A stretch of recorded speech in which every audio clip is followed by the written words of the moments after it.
Well, hello and good evening, everyone. Welcome to a weekend special edition of The Goldie Show. I know I said I wasn't going to do a live stream over the weekend, but I lied. This is actually a video that I have been wanting to watch for a very, very long time. Ever since the Major Actual, one of my original channel members, and he's now a mod. He suggested this video to me, so I've been wanting to watch this for a long time, and I was about to put it on my TV, and then I was like, you know what? Might as well do a live stream. So I'm wearing like a comfy sweater.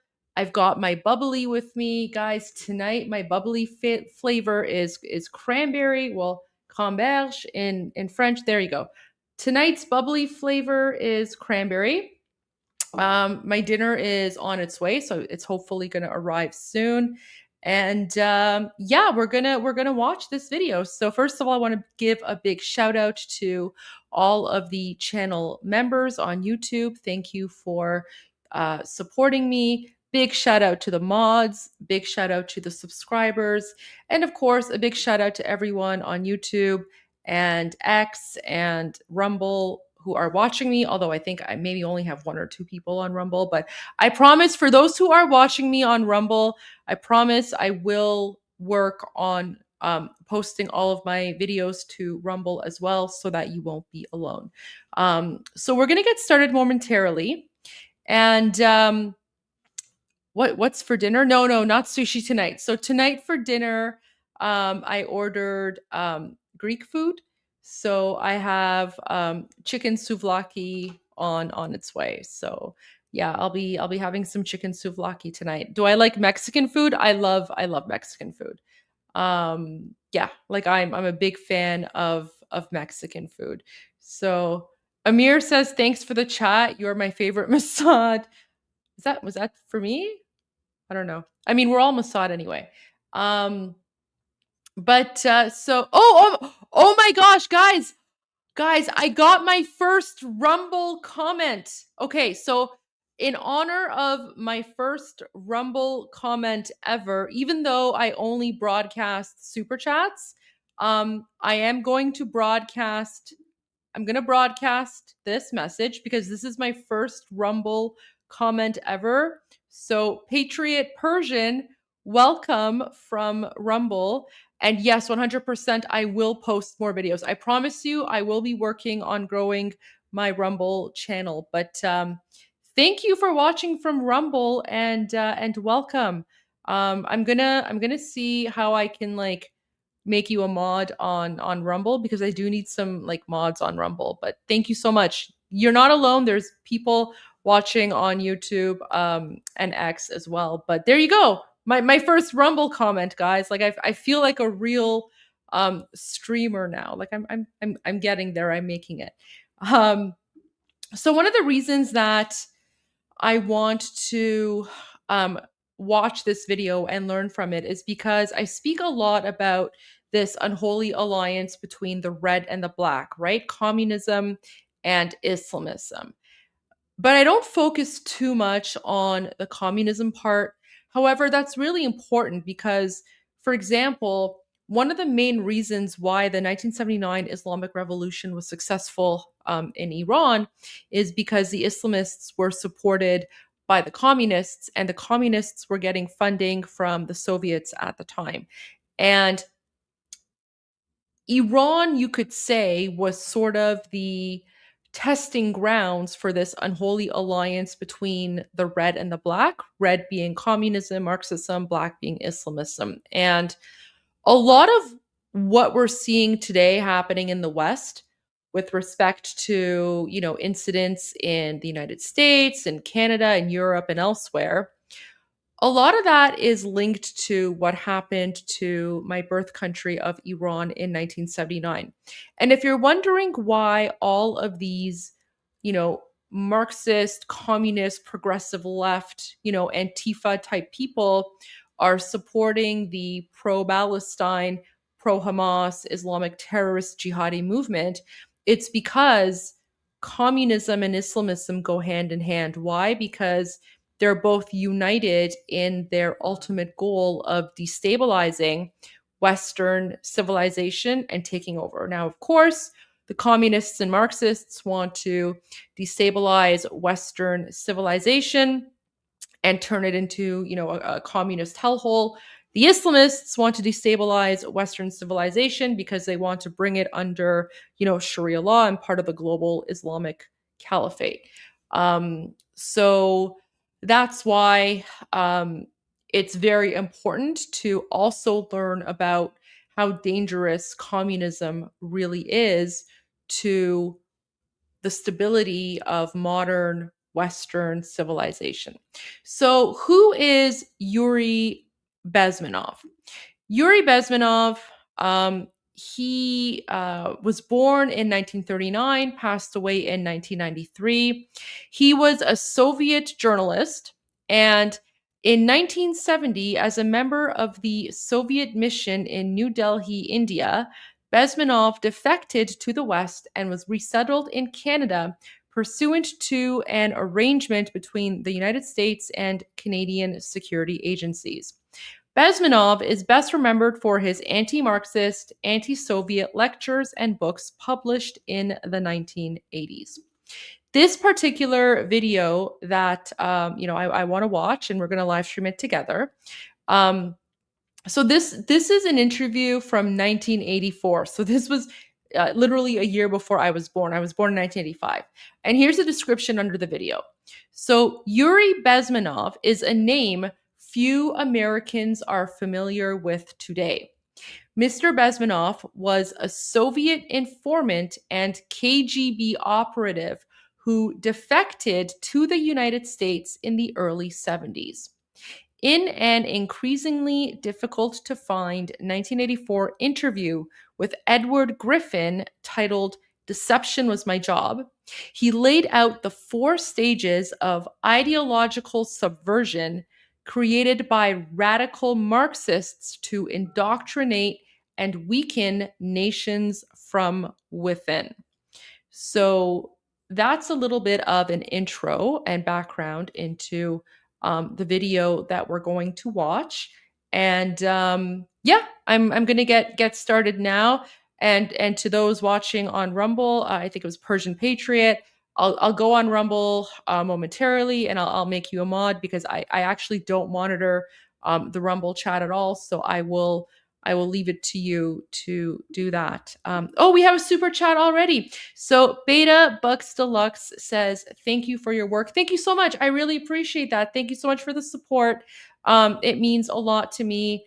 And, you guys are giving me so much encouragement to continue sharing the message, sharing the truth, and to just, say what needs to be said without worrying about political correctness and, just say the truth. So thank you so much for that. Really, really appreciate your support. Welcome to my live stream. I hope you enjoy tonight's show.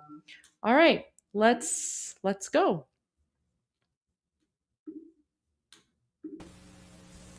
My father was, he's on the left here, my father was officer of the General Staff of the Soviet Army. He was inspector of land forces, Soviet troops stationed in countries like Mongolia, Cuba, East European countries. This is the picture taken at the entrance of my Institute of Oriental Languages. It's a part of Moscow State University. As every Soviet student, I was, quote-unquote, volunteering for harvesting grain in Kazakhstan.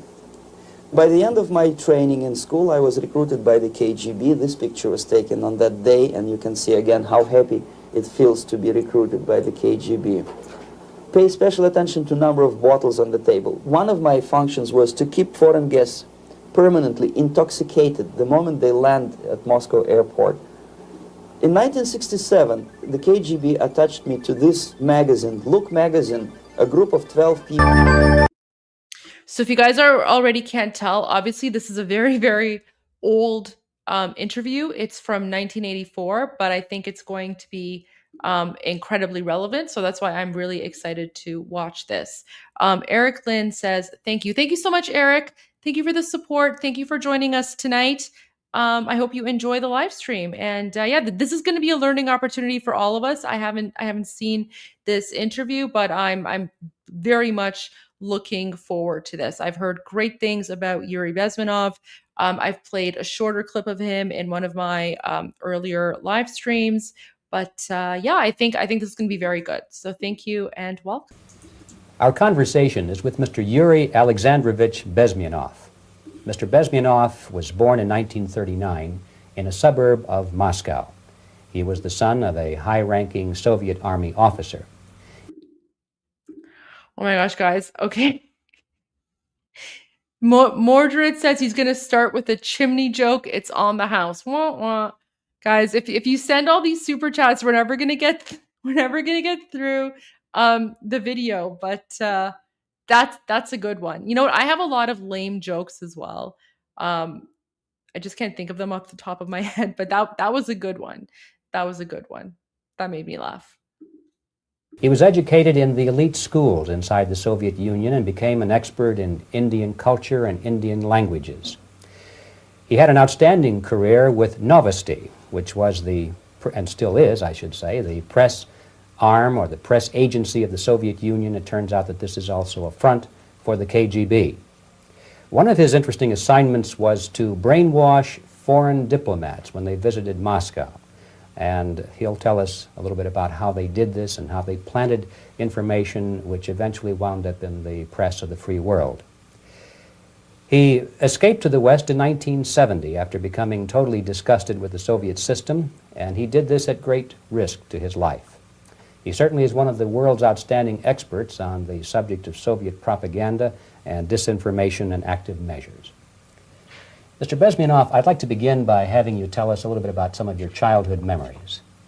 Well, the most vivid memory of my childhood was Second World War, or to be more precise, the end of the Second World War, when all of a sudden United States, from a friendly nation, which helped us to defeat Nazism, turned overnight into a deadly enemy.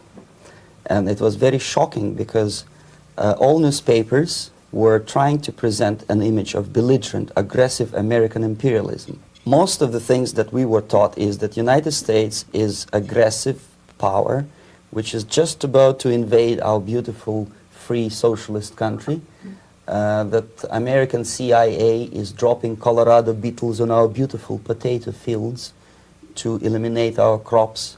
And each schoolboy had a picture of Colorado bug on the back page of.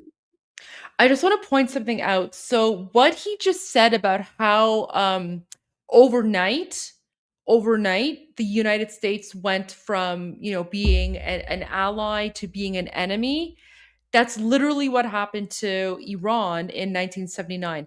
Prior to the Islamic dictatorship taking over Iran in 1979, Iran and the United States were allies. And then, literally overnight, as soon as the Islamic regime came in, and that when they implemented their jihadi Islamofascist ideology, that's when they started portraying America as the great Satan, right? Like prior to 1979, Iran and the United States were allies. In fact, Iran was the biggest ally of the United States in the Middle East. Yeah, so what he's saying, like it resonates with me, and I can see in the chat it resonates with a lot of Iranians as well, because that's literally what happened. His notebook, and we were instructed to go into collective fields to search for those little Colorado bugs. Of course, we couldn't find any. Neither we could find many potatoes. And that was explained again by the encroachments of the decadent imperialist power. The anti-American paranoia, hysteria in the Soviet propaganda was to such of such a higher degree that many less skeptical people or less stubborn would really. Oh, sorry. So someone on X asked me what I'm drinking tonight. I am drinking cranberry flavored bubbly. So bubbly is basically just carbonated water. I'm addicted to bubblies. I have so many different flavors. So tonight to keep it festive, in honor of Christmas and all that, I'm drinking cranberry flavored carbonated water. There you go. So no alcohol for me, guys. I'm a big bubbly fan. So no drinking for me. Believe that United States is just about to invade our beautiful motherland, and some secretly hope that it will come true. That's interesting. Yes. Well, getting back to life inside the Soviet Union or inside communist countries in general, in this country, at the university level primarily, we read and hear that the Soviet system is different from ours, but not that different, and that there is a convergence developing between all of the systems of the world, and that really it doesn't make an awful lot of difference what system you live under, because you have corruption and dishonesty and tyranny and all that sort of thing. From your personal experience, what is the difference between life under communism and life in the United States? Well, life is obviously very much different for simple reason that the Soviet Union is a state capitalist economically. It's a state capitalism where an individual has absolutely no rights, no value. His life is nothing. It's just like an insect. He is disposable. Whereby in the United States, even the worst criminal is treated as a human being. He has a fair trial, and some of them capitalize on their crimes. They publish their memoirs in their prisons and get handsomely paid by your crazy publishers. The differences, of course, in the daily life are very various, depending on whom we are talking about. In my own private life, I never suffered from communism simply because I was brought up in a family of high-ranking military officer. Most of the doors were open for me. Most of my expenses were paid by the government, and I never had any troubles with the authorities or with the police. So, in other words, I would say I enjoyed, or I had good reasons to enjoy all the advantages of so-called socialist system.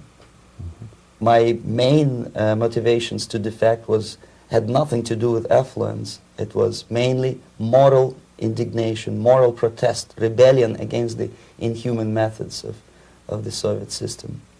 Well, specifically, what did you object to?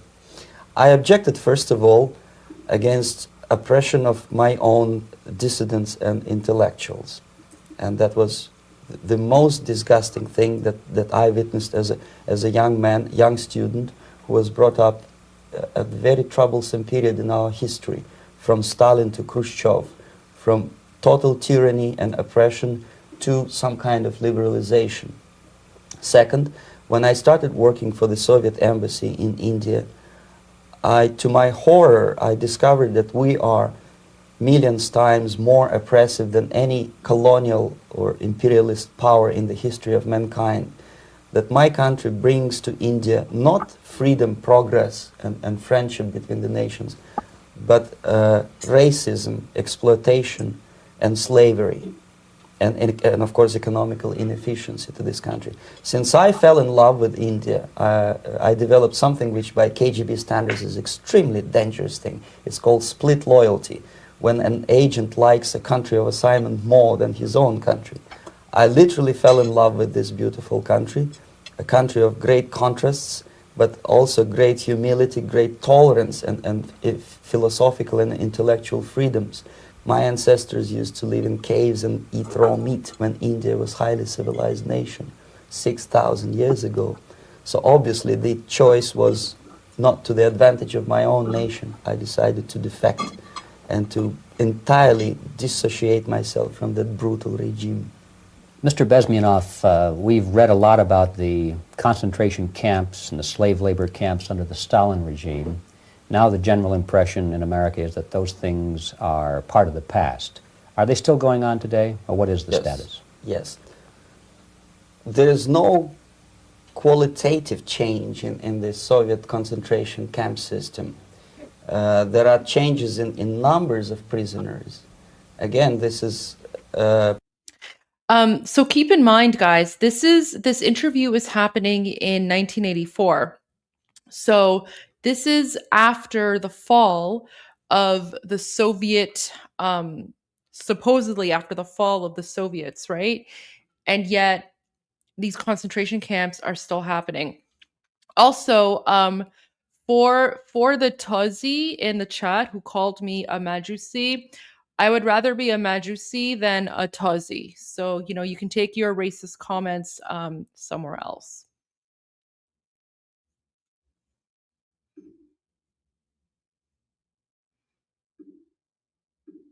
There you go.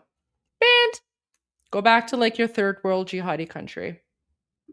Yeah, so just FYI, the word Majus and Majusi, that's a very, very racist term that like Arab Islamic jihadis use to refer to Iranians.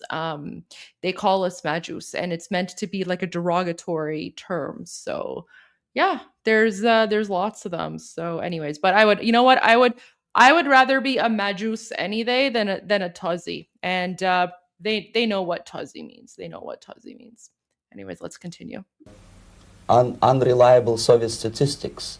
We don't know how many political prisoners are there in the Soviet concentration camps, but we sure know from various sources that at each particular time there are close to 25 to 30 million of Soviet citizens who are virtually kept as slaves in forced labor camp system. The size of the population of a country like Canada is serving terms as prisoners. Incredible. So I would say that those intellectuals who try to convince American public that concentration camp system is a thing of a past are either conscientiously misleading public opinion, or they are not very intellectual people. They're selectively blind. They lack intellectual honesty when they say that. Well, we've spoken about the intellectuals in this country and also the intellectuals in the Soviet Union. What about down at the broad mass level? Do the people in general, the working people, the workers in general in the Soviet Union, do they support the system? Do they tolerate it? What is their attitude? Well, average Soviet citizen, if there is such an animal, of course, does not like the system because it hurts, it kills. He may not understand the reasons. He may not have enough information or educational background to understand. But I doubt very much there are. Oh my gosh, I'm so sorry. I'm so sorry. So I did make a mistake there. So the Soviet Union fell in 1991. I said the wrong date there. But prior to that, so this is from 1984. Prior to that, the Soviet Union was trying to sort of reform from within. So they were trying to tell the world that, all their concentration camps and everything had stopped, and yet it hadn't. So sorry, someone said in the chat, yeah, you're absolutely right, it fell in 1991. That was a slip on my part. Again, my knowledge when it comes to communism is not as good as when it comes to Islamic terrorism and Iran and the 1979 Islamic Revolution. So sometimes when I'm thinking of dates, I'll say the wrong date, but you guys know what I mean. You guys know what I mean. But thank you for fact checking me. I appreciate that. Many people who are conscientiously supporting the Soviet system. There are not such people in USSR. Even those who have all the reasons to enjoy socialism, people like myself, who were a member of journalistic elite, they also hate system for different reasons, though. Not because they lack material affluence, but because they are unfree to think, they're in constant fear, duplicity, split personality. And this is the greatest tragedy for my nation. Well, what do you think are the chances of the people actually overcoming their system or replacing it? There is a great possibility that system will sooner or later be destroyed from within. There is a self-destructive mechanism built into any socialist or communist or fascist system, because there is lack of feedback, because the system does not rely upon loyalty of population. But until this Soviet junta is being supported by the Western so-called imperialists, that is, multinational companies, establishments, governments, and let's face it, intellectuals, so-called academia in the United States is famous for supporting the Soviet system. As long as the Soviet junta will keep on receiving credits, money, technology, grain deals, and political recognition from all these traitors of democracy or freedom, there is no hope, there is not much hope for changes in my country, and the system will not collapse by itself simply because it's being nourished by so-called American imperialism. This is the greatest paradox in history of mankind, when capitalist world supports and actively nourishes its own destroyer, destructor. I think you're trying to tell us something in this country. Mm-hmm. I'm trying to tell you that it has to be stopped unless you want to end up in Gulag system and enjoy all the advantages of socialist equality, working for free, catching fleas on your body, sleeping on the planks of plywood in Alaska this time, I guess. Mm-hmm. That's where Americans will belong, unless they will wake up, of course, and force their government to stop aiding Soviet fascism. Mm-hmm.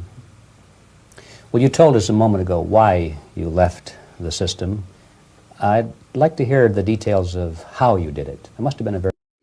So someone asked me in the chat if I have a PhD. No, I don't have a PhD. Instead, I have a JD. I'm a Juris Doctor, so you can still call me Dr. Ghamari if you like. It's just a different type of doctorate, but I literally never go by Dr. Ghamari because that just sounds very weird.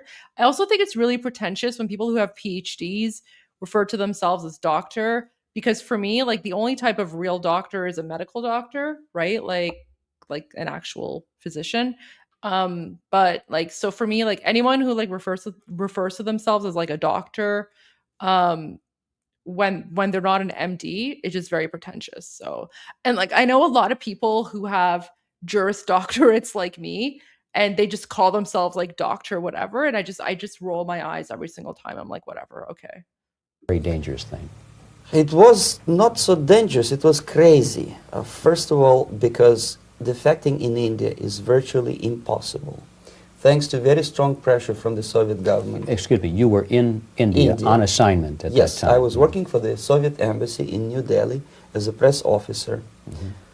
And defecting for a Soviet diplomat is next to impossible. It's a suicide, as I said, because a great friend Indira Gandhi pushed a law through parliament which says, and I quote, "No defector from any country has a right of political asylum in any embassy on the territory of Indian Republic," which is a masterpiece of hypocrisy. No other defector but a Soviet one needs a political asylum. So knowing that perfectly well, I planned a craziest possible way to defect. I studied counterculture in India. There were thousands of young American boys and girls with no shoes, long hair, smoking hash and marijuana, studying sometimes Indian philosophy, sometimes simply pretending that they studied. And they greatly annoyed Indian police, and they were laughing stock of Indians because obviously they were good-for-nothing students. I studied carefully where they So to the random jihadi in the chat who's asked me if this is my real nose or if it's plastic surgery like everyone does in Iran, I just want to say how grateful and thankful I am that the stereotypes about Iranian women relate to nose jobs and Botox and fake hair or whatever. I would rather be known for Botox than be known for, I don't know, chopping people's heads off while yelling Allahu Akbar. So get your priorities straight. I mean, Iranian women are beautiful. And there's a reason that these stereotypes exist is because, you guys try to dehumanize us. But again, like, I would rather be known for, the stereotype of getting nose jobs and Botox as opposed to the stereotype of, jihad. So, just putting it out there, just putting it out there. So, yeah, I mean, sure, you want to say that I have a nose job and Botox and fake hair. That's totally fine. I will take that any day over the stereotype of Islamic radicals, who are known for blowing themselves up while yelling Allahu Akbar. There's no comparison there. There's no comparison. We have a comment from Canadian A. So Canadian A says, I have noticed lately are Islamoshills in manosphere content trying to convert and radicalize angry, disaffected young men saying Islam, so Islam is right. 100%. There's actually a reason why a lot of disaffected people in the prison system in the United States are converting to Islam, and it's pretty scary. It is pretty scary. Like these radicals and these jihadis, they prey on the victimized, they prey on the oppressed, and they try to capitalize on the vulnerability of people to bring them into the fold and radicalize them. It's a big problem in the American prison system, 100%. Congregate, what routes they travel, what language they speak, what do they smoke. And one day I simply joined a group of hippies to avoid detection of Indian police. I was dressed as a typical hippie with blue jeans, long kameez shirts with all kind of nice decorations like beads, long hairs. I bought a wig because for several weeks I had to turn myself from a conservative Soviet diplomat into a very progressive American hippie. And that was the only way that I could avoid detection. It was very interesting experience, but it was necessary because from my own knowledge as a member of Soviet embassy staff, I knew that there were many cases when Soviet defectors were betrayed by Indian police, and also some Western embassies played a very dirty role in betraying the Soviet defectors. According to our information, they were some, I wouldn't call them double agents, but simply immoral people working for this for the United States embassy, and confining in people like this would be a suicide.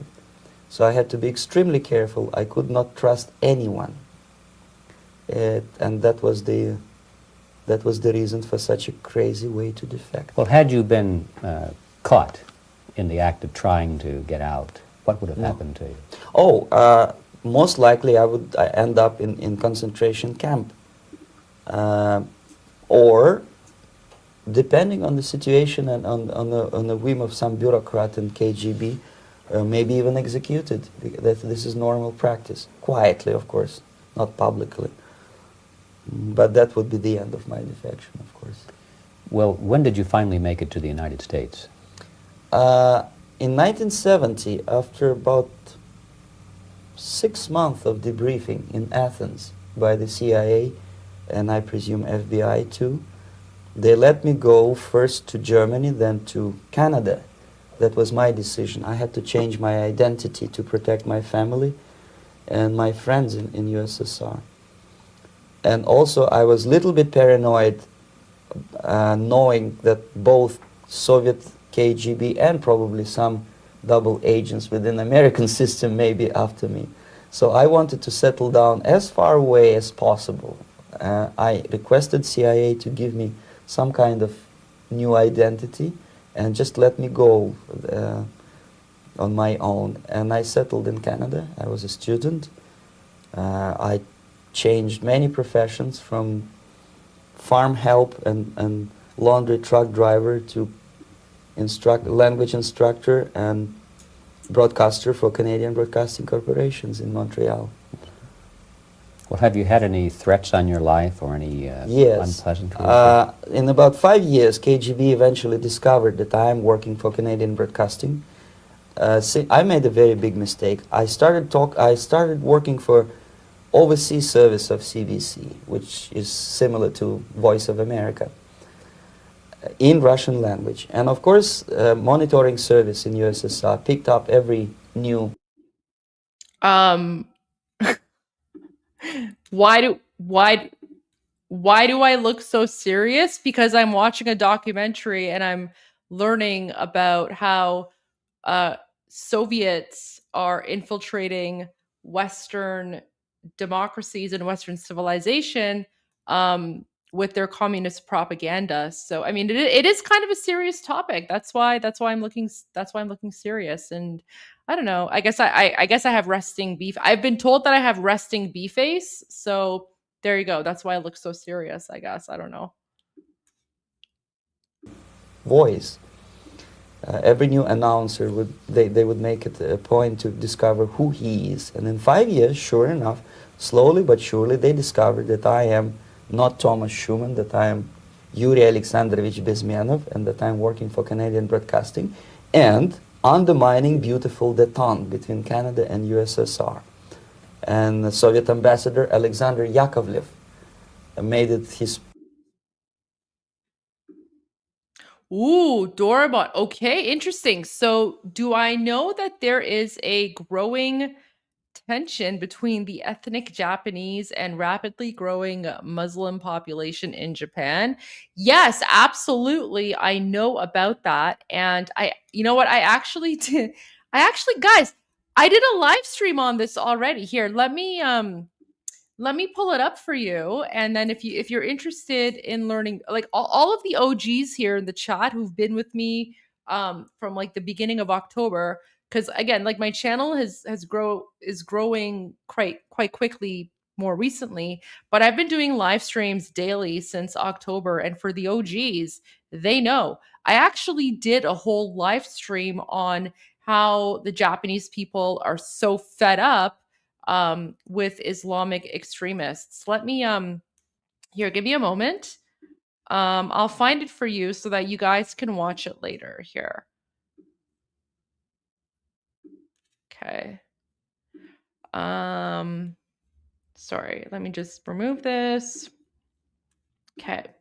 So if you go to my YouTube channel and go to like the Goldie Show, okay?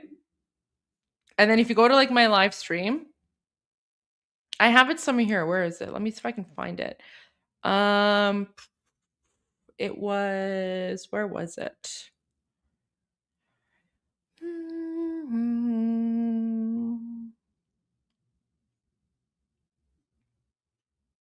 Oh, here we go. So this was streamed a month ago. So this one right here. So it's politicians. Guys, I apologize for the thumbnails. I've been playing around with the thumbnails for my live streams, trying to figure out like what works and what doesn't.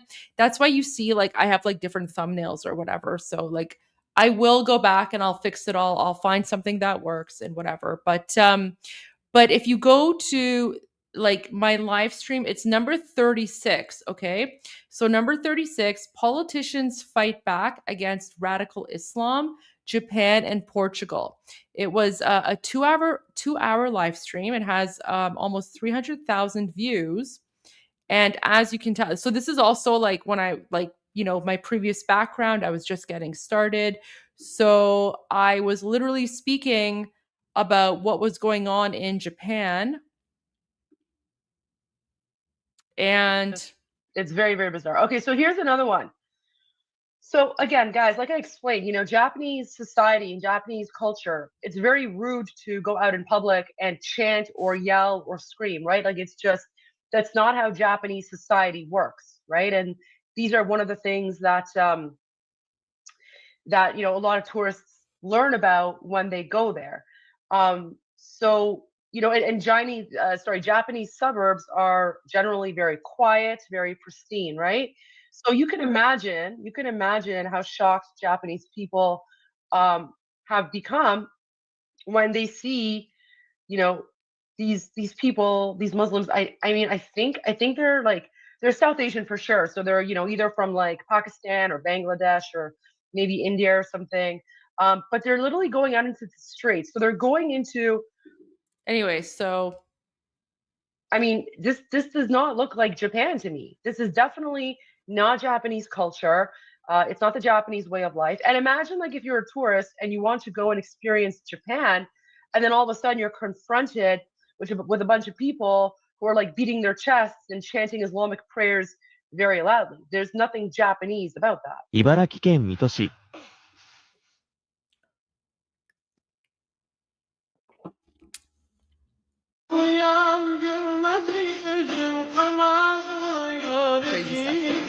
Crazy stuff. Anyway, so yes, I am fully aware about the growing tension between ethnic Japanese and the rapidly growing Muslim population in Japan.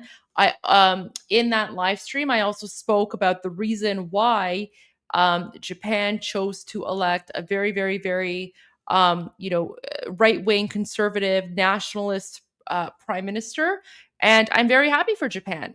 Good, I'm glad. I actually in my video today, where I spoke about how there's a jihad on Christmas, I also commented on how New Year's Eve celebrations in Tokyo have been canceled because they are afraid of the Islamic terrorist threat. So, yeah, if you want to see that episode and if you want to learn more about it, go to my daily live streams, the Goldie Show. It's episode number 36. Again, this is like kind of old, so this is before I had like a proper camera and a proper background. That was just me sort of growing my channel, so it's like an OG one.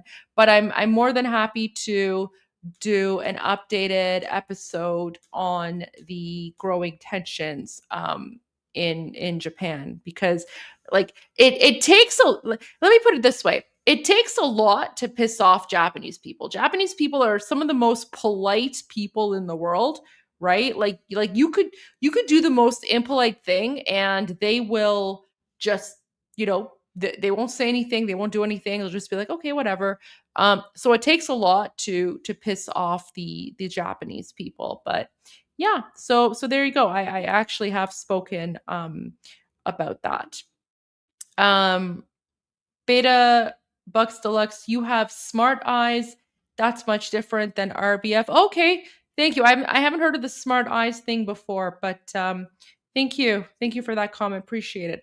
All right, let's get back to the main topic of the show, which is Yuri Bezmenov talking about how Soviet propaganda destabilizes Western societies. Personal effort to discredit me. He complained to Pierre Trudeau, who is known to be a little bit soft on socialism. And the management of CBC behaved in a very strange, cowardly way, unbecoming to representatives of an independent country like Canada. They listened to every suggestion that Soviet ambassador gave, and they started shameful investigation, analyzing content of my broadcasts to USSR. And sure enough, they discovered that some of my statements were probably would be offending to the Soviet Politburo. So I had to leave my job. And of course, subtle intimidations. They would say something like, please cross the street carefully because, you know, traffic is very heavy in Quebec.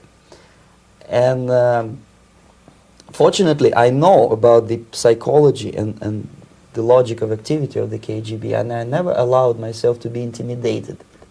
This is the worst thing. This is what they expect a person, a defector, to be intimidated. Once they spot that you are scared, they keep on developing that line. Mm-hmm. And then eventually you either have to give up entirely and work for them, or they neutralize you.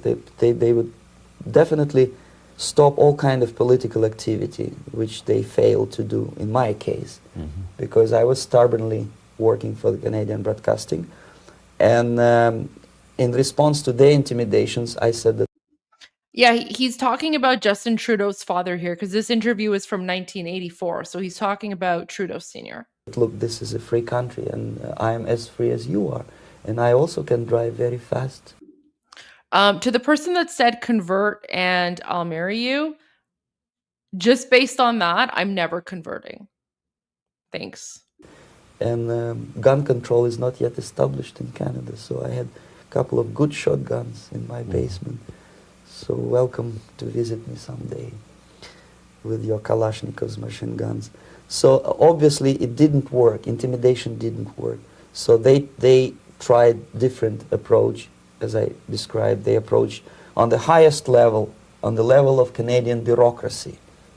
And on that level they were successful. On that level they were successful. On individual level they failed flat. Mr. Bezmenov has brought a series of slides with him that he has taken from the Soviet Union, and I think this is a good time to take a look at the slides. Yes. Now, the viewers will be able to see these slides as we talk about them. Yes, this is a collection of slides which are, some of them are snapshots from my family album, some of them are documents which I smuggled from the Soviet embassy, and some are reproductions from local mass media. I usually show them to establish my credibility as a defector. This is a picture of my native town, Mytishi, about 20 miles north from Moscow. Characteristically, there is a statue of Comrade Lenin in the central square. This is myself at the age of 7, again, characteristically, under the statue of Comrade Stalin, extending his friendly hand to peoples of the world. At that age, of course, I was still idealistically minded young communist, and I still believe that sooner or later things will go for better. But I realized that the system stinks, that something is fishy, and that ideology is fake, and the propaganda about advanced Soviet agriculture simply didn't meet the criteria of reality. If they talk about abundance of food and there is none in the stores, there must be something wrong. My father was, he is on the left here, my father was officer of the General Staff of the Soviet Army. He was inspector of land forces, Soviet troops stationed in countries like Mongolia, Cuba, East European countries. Were he alive today, most likely he would be inspecting Soviet troops in Nicaragua, Angola, and many other parts of the world.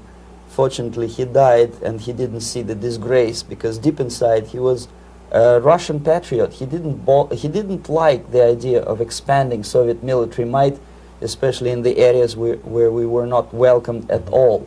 Unlike many other military officers, he was reporting directly to the Minister of Defense, bypassing KGB and diplomatic service.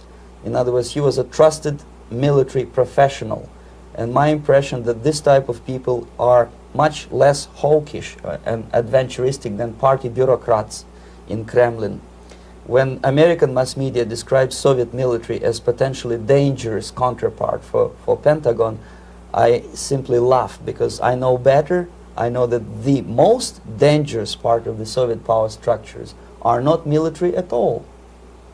Most likely, if they come to power in my country, they'll be more sensible negotiators for nuclear disarmament and withdrawal of the Soviet troops from many parts of the world. But if someone from the party structure or the KGB structure were to give the orders for a military they have to obey, they yes, would follow. because they are professional military. But they, you see, the triangle of power and hate in USSR is the party at the top, the party elite, the oligarchy of the party, then the military and the KGB at the bottom. They hate each other. And the most hated triangle, most hated... Sorry, I just want to say, like, I don't even know why there are so many trolls in the chat tonight. Like, the topic is about communism, like, literally nothing to do with Islam. And yet all of the, like, jihadi Islamic trolls from, like, I don't know, Pakistan and Bangladesh are in here. I guess I could say that this just goes to show that even when we want to expose the dangers of communism, that triggers the jihadis because they know that there is a link, there's a close link between communism, Marxism, and Islamism. So all the jihadis are here, and it's just very weird because, like, literally this tonight's documentary, like this interview that I'm watching, literally nothing to do with Islam or jihad or Islamic terrorism, but all the communists are here. So there you go. Very interesting. Very interesting. I apologize to the mods. You guys are working overtime. I'm also going to try to, like, ban some of the comments as well. But yeah, I'm sorry. I'm sorry. I didn't think that I did not think that this video would gain so much attention, especially since it's from 1984. But I'm glad there's a lot of interest, and I hope that for those of you who are watching this for the first time, that you can see why communists and Islamists don't want you to know this information, because this guy who was a former KGB agent is literally spilling the tea when it comes to how the Soviets operate and how they destabilize Western civilization. Corner of the triangle is the Communist Party bureaucrats. They are the most adventuristic, senile megalomaniacs. They can start war. I wouldn't be surprised. Not the military. They know what war is. Yes. At least my father did. This is the picture taken at the entrance of my Institute of Oriental Languages. It's a part of Moscow State University. I graduated in 1963. And now, excuse me, which one were you on? I am on the right. You're on the right. And on the left is my my schoolmate Vadim Smirnov, who later was a apparatchik in the Central Committee of the Soviet Union Communist Party. What is an apparatchik? It's a functionary, something like civil service in British Empire. Someone who is never fired from the service. He stays there internally. He may not be promoted too high, but he's a dependable bureaucrat who will stay forever. I studied not only languages, but also history, literature, even music. I'm on this picture. I'm trying to learn how to play Indian musical instrument. I even tried to look like an Indian when I was second-year student. Not bad, right? Yes, actually, it was strongly encouraged by the instructors in my school, because the graduates of my school. Yeah, so someone in the comments, David, he described it perfectly. So this interview is about the subversion of youth under communism. And that's exactly what we're seeing today with all of these, like, young people, Gen Z, in universities and campuses and wherever, who are going out and they're, talking about communism and socialism and globalizing intifada, and they're burning the American flag while they are, waving the flag of Palestine and terrorist organizations. So it's about how the Soviets infiltrate and subvert young people's minds. And he was exposing this back in 1984. So this is an interview from 41 years ago, and yet it is 100% relevant to what's going on today. Who were later on employed as diplomats, foreign journalists, or spies. As every Soviet student, I was quote-unquote volunteering for harvesting grain in Kazakhstan.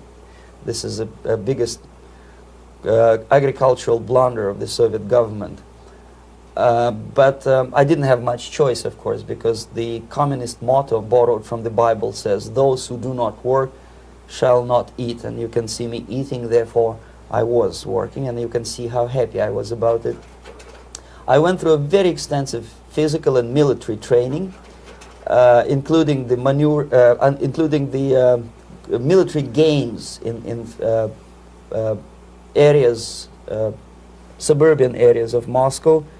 And here, for example, we are on a tour in Arkhangelsk area. And by the end of my training in school, I was recruited by the KGB. This picture was taken on that day, and you can see again how happy.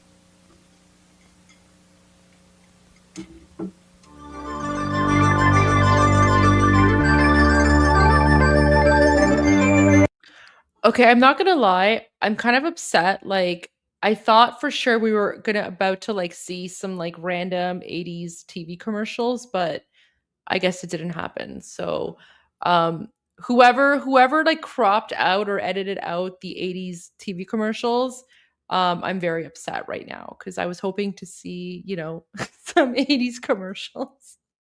Anyways, let's continue. All right. As every student in USSR, I went through very extensive physical and military training and civil defense training too. Unlike in United States, where civil defense is virtually non-existent, zero. In USSR, every student, whatever is major subject, has to go through very extensive 4-year military and civil defense training. You can see me here with a group of students during one of the war games near Moscow. The main idea, of course, is to prepare a huge reserve army of the USSR. Each student has to graduate as a junior lieutenant. In my case, it was administrative and military intelligence service. My first assignment was to India as a translator with the Soviet Economical Aid Group building refinery complexes in Bihar state and Gujarat state.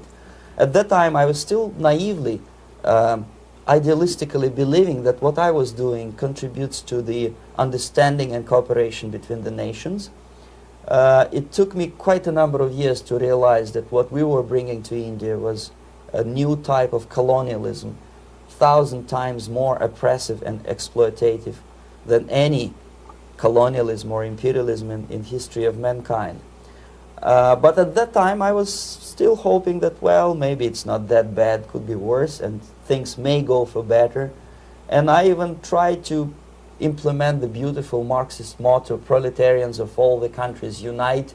I tried to unite with a nice Indian girl, and I was fascinated by Indian culture, by the family life in this country. But obviously Communist Party had different plans for my genes, so I had to marry this beautiful Russian girl. In the span of my career, I married 3 times.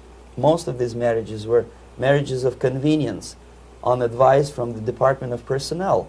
This is normal practice in USSR. When a Soviet citizen is assigned to a foreign job, he has to be married, either to keep family in USSR as hostages, or, if it's a convenience marriage like mine, so that the husband and wife are virtually informers on each other to prevent defection or contamination by decadent imperialist or capitalist ideas. In my case, I hated that girl so much that the moment I landed in Moscow, we were divorced, and I married later, second time. By the end of my first assignment in India, I was promoted to the position of public relation officer. You can see me here translating a speech by a Soviet boss.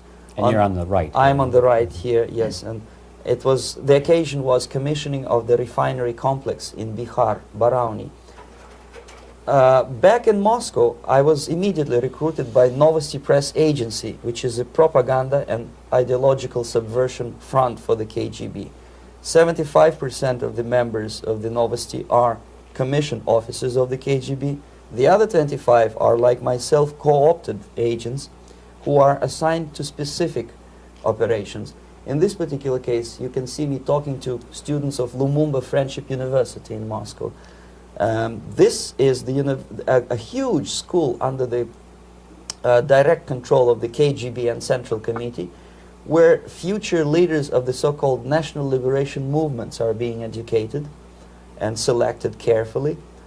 And some of them have absolutely, this, for example, is a group of students from Lumumba. They don't look like students at all. They look more like military, and that's exactly what they were. They were dispatched back to their countries to be leaders of the so-called national liberation movements, or to be translated into normal human language, leaders of international terrorist groups. Another area of activity when I was working for the Novosti was to... Okay, I'm sorry. I literally have food in my mouth right now because I'm eating dinner, but did you catch that, what you said about the national liberation groups?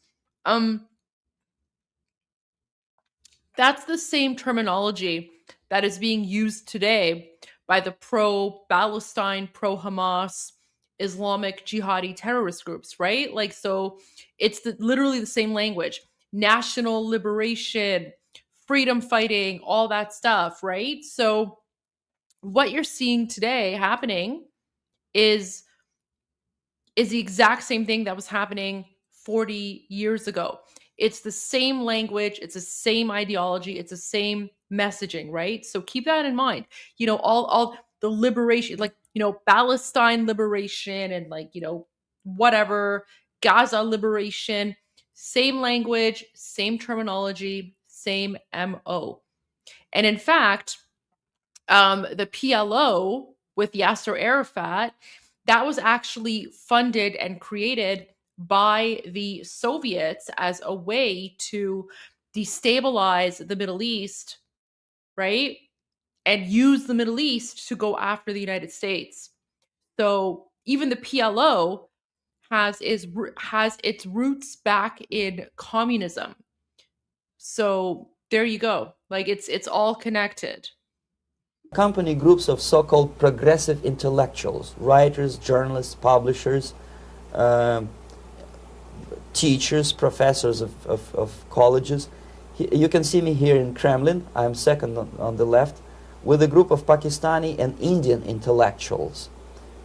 Most of them pretended they don't understand that we are actually working on behalf of the Soviet government and the KGB. Oh, no, Major. I just wanted to make a correction. So, anyone who disagrees with me is actually an IRGC agent, because you and I and everyone else, we're all the Mossad agents, remember? So we're all Mossad, and the people who disagree are the IRGC agents. So this is a Mossad chat. But I love that comment. Thank you. That made me laugh. That made me laugh. They pretended that they are actually being guests, a VIP intellectuals. Oh, yeah. Elijah, 100%. You make it very good. So the Free Palestine movement is a product of the KGB. It's the exact same thing with the 1979 Islamic Revolution that happened in Iran.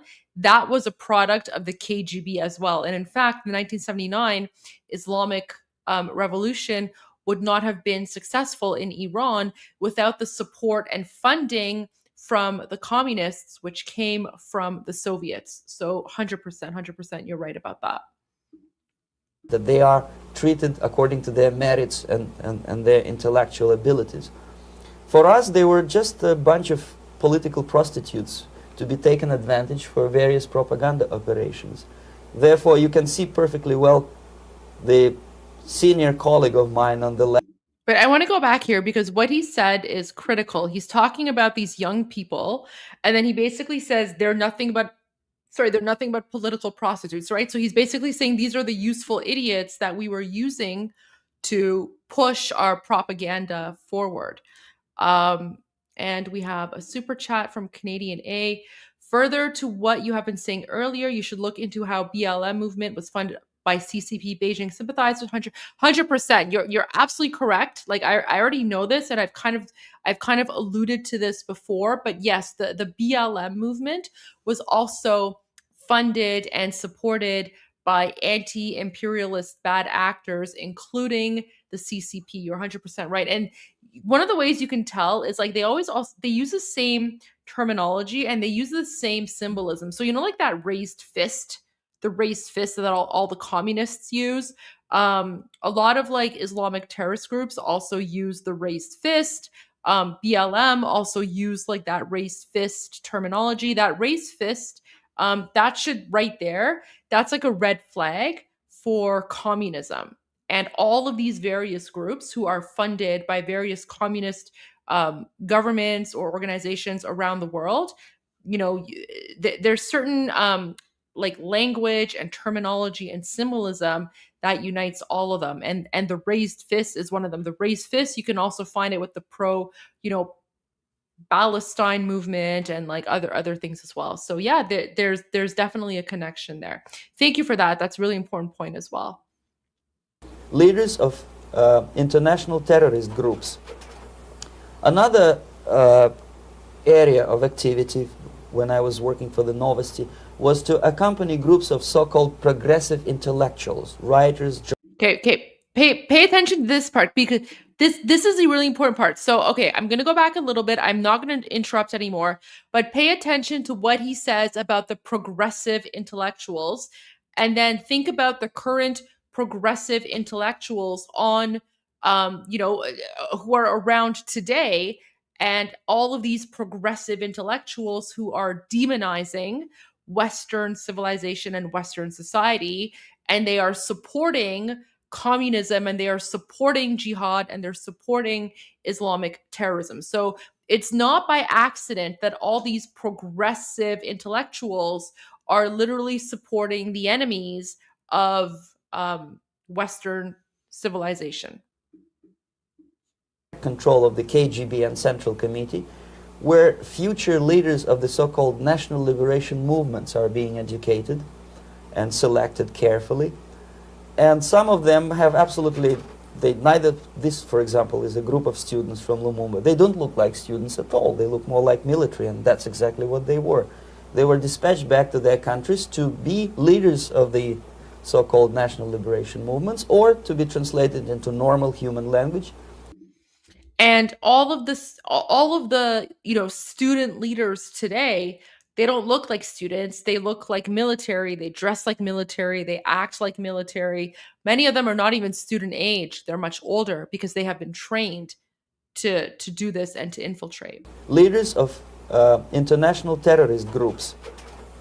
Another area of activity when I was working for the Novosti was to accompany groups of so-called progressive intellectuals, writers, journalists, publishers, teachers, professors of colleges.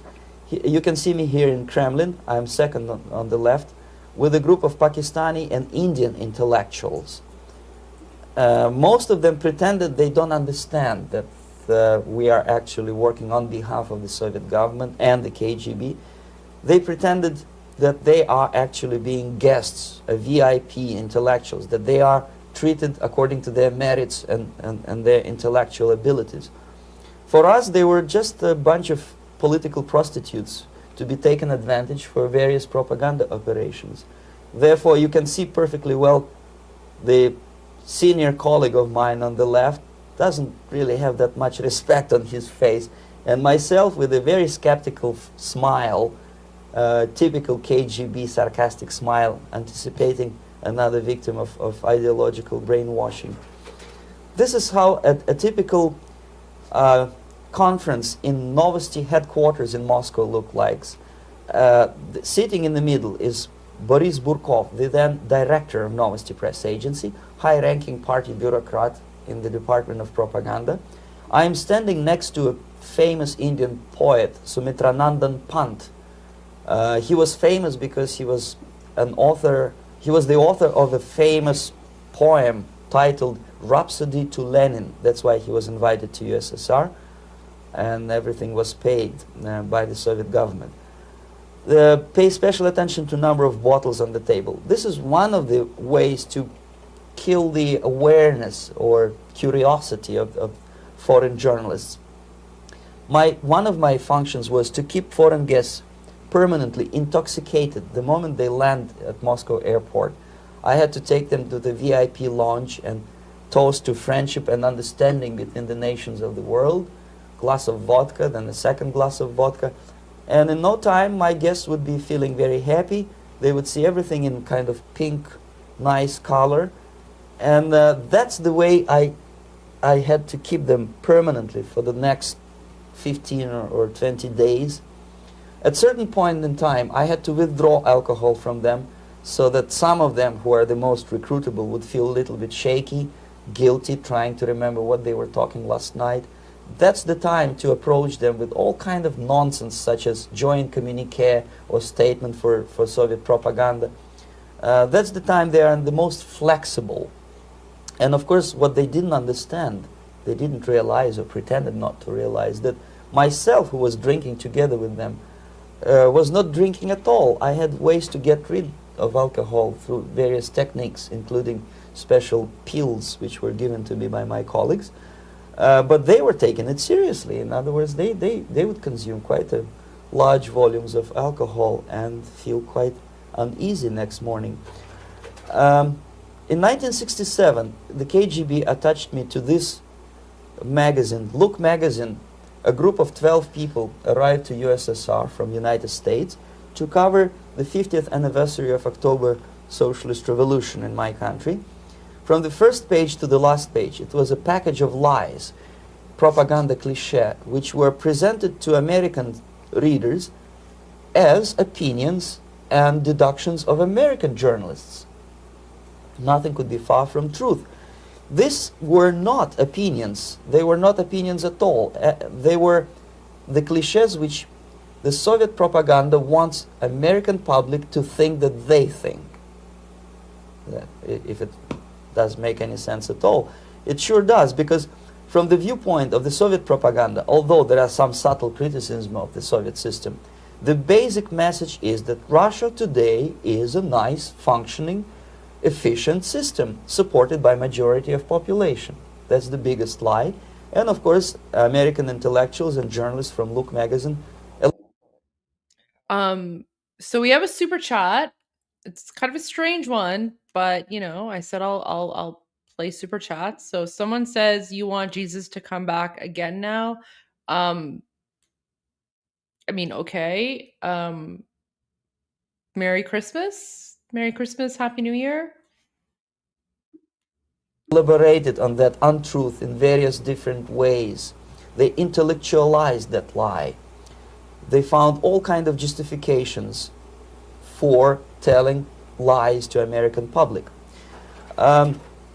Excuse me, it was partly your job to make sure that they got these ideas, yes, and accepted them as their own ideas. Right. Actually, even before they arrived to USSR, and they paid astronomical sum of money for that visit, they were submitted, this Novosti Press agency developed so-called backgrounders, 20-25 pages of information and opinions which were presented to the journalists even before they bought their tickets to Moscow.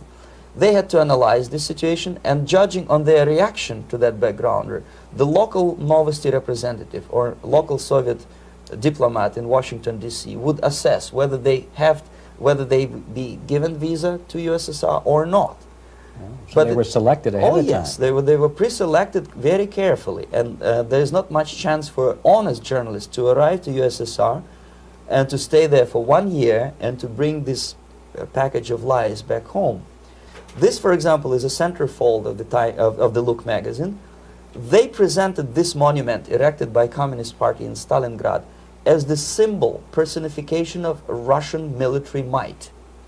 And they said in the article, which is published on the site, that Soviets are very proud of the victory in the Second World War. This is another big myth, a lie. No sensible people would be proud to lose 20 millions of their countrymen in a war which was started by Genoese Hitler and Comrade Stalin and paid by American multinationals. Most of the Soviet citizens look at this type of monuments with disgust and sorrow. because every family lost father, brother, sister, or child in the Second World War. Yet, American journalists who were trying to appease, to please their hosts, presented this picture on the centerfold as the symbol and personification of Soviet national, they call it Russian national spirit. And it was greatest misconception and a very tragic misunderstanding.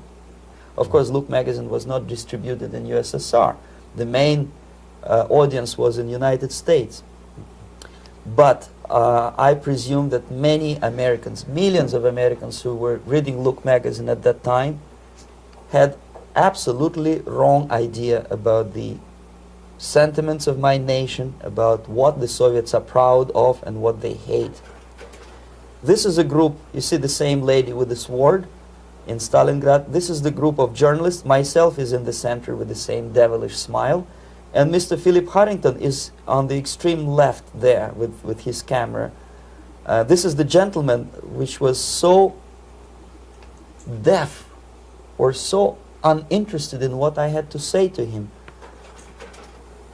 This is the same picture, a blow-up of the same picture.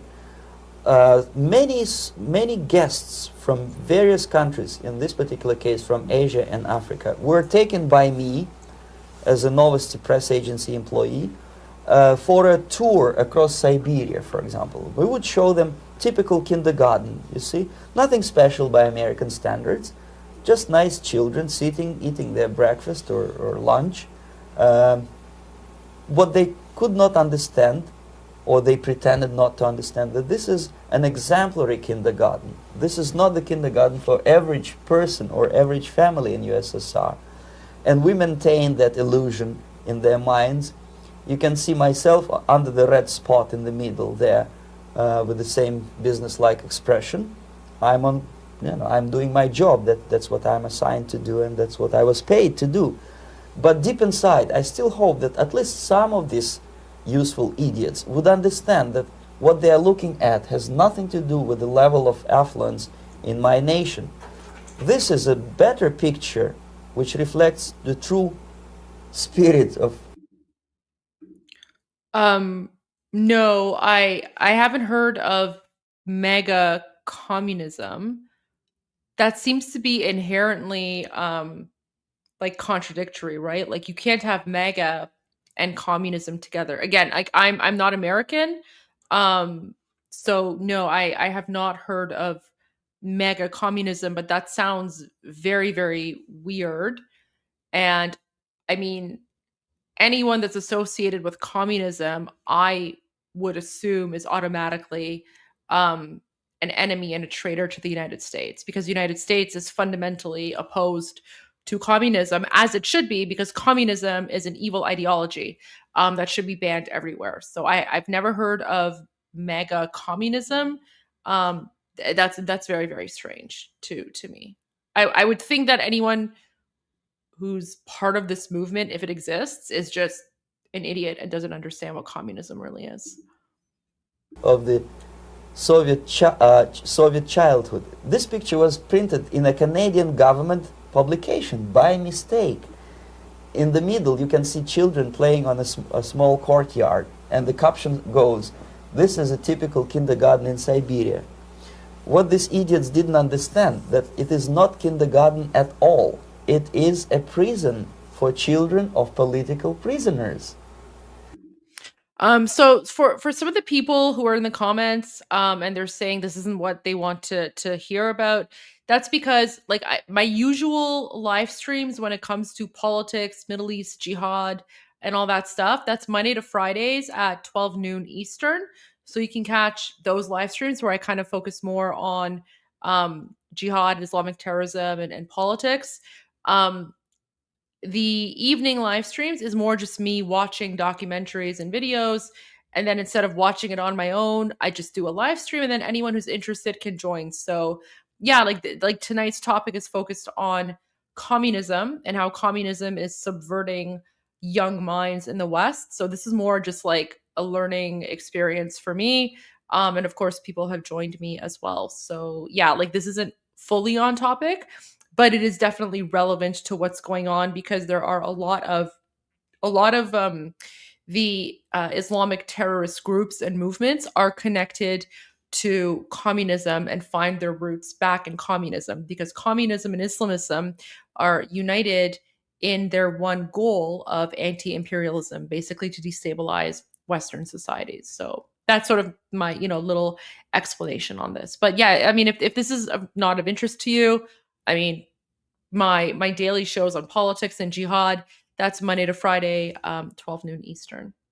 But there was not a single mentioning that what they were visiting actually was an area of concentration camps. And the job of people like myself to help them to not to notice that they are actually talking to prisoners. Most of the children were dressed, especially on the occasion of the foreigners' visit.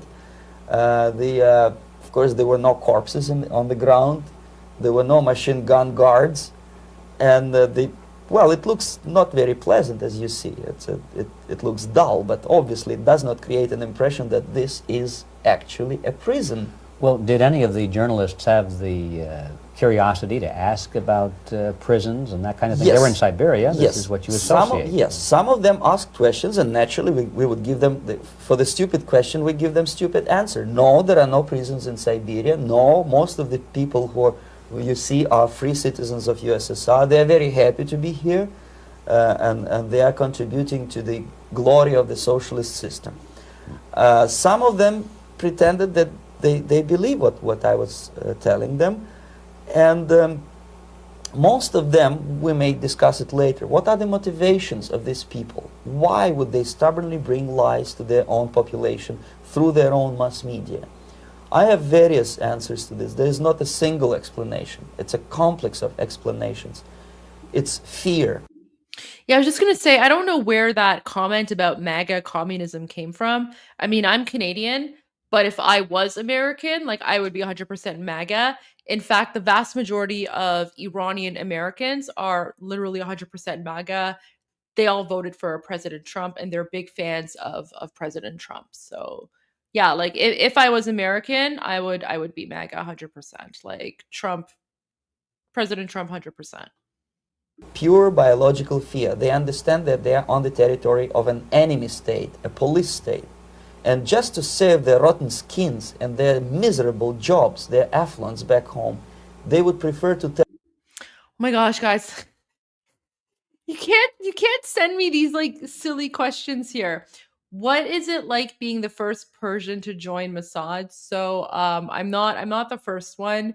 Um but it feels good. It feels good being part of Mossad. And I also just want to say, in all seriousness, I know like we kind of joke about this stuff, but these accusations that the jihadis and Islamists make against Iranians, it's actually very serious because um, these accusations are life threatening. And in fact, today, I haven't posted about this yet because I'm still kind of processing it, and it's very very sad news. But today, the terrorist Islamic Republic hanged a 27-year-old Iranian man in occupied Iran on the fake crime of being a Mossad agent, even though like we all know he's not Mossad, right? But the Islamic Republic will use the excuse of someone being a Mossad agent in order to justify hanging them. So I mean, yeah, like we do kind of like laugh about it, joke about it, and I laugh it off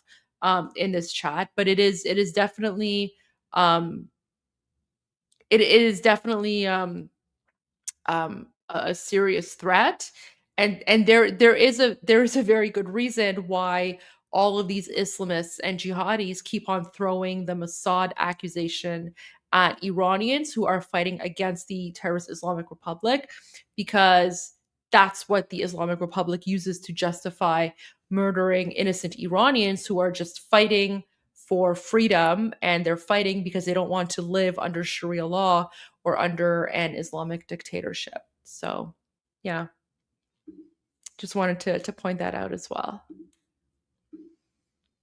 Tell a lie than to ask truthful questions and report truthful information.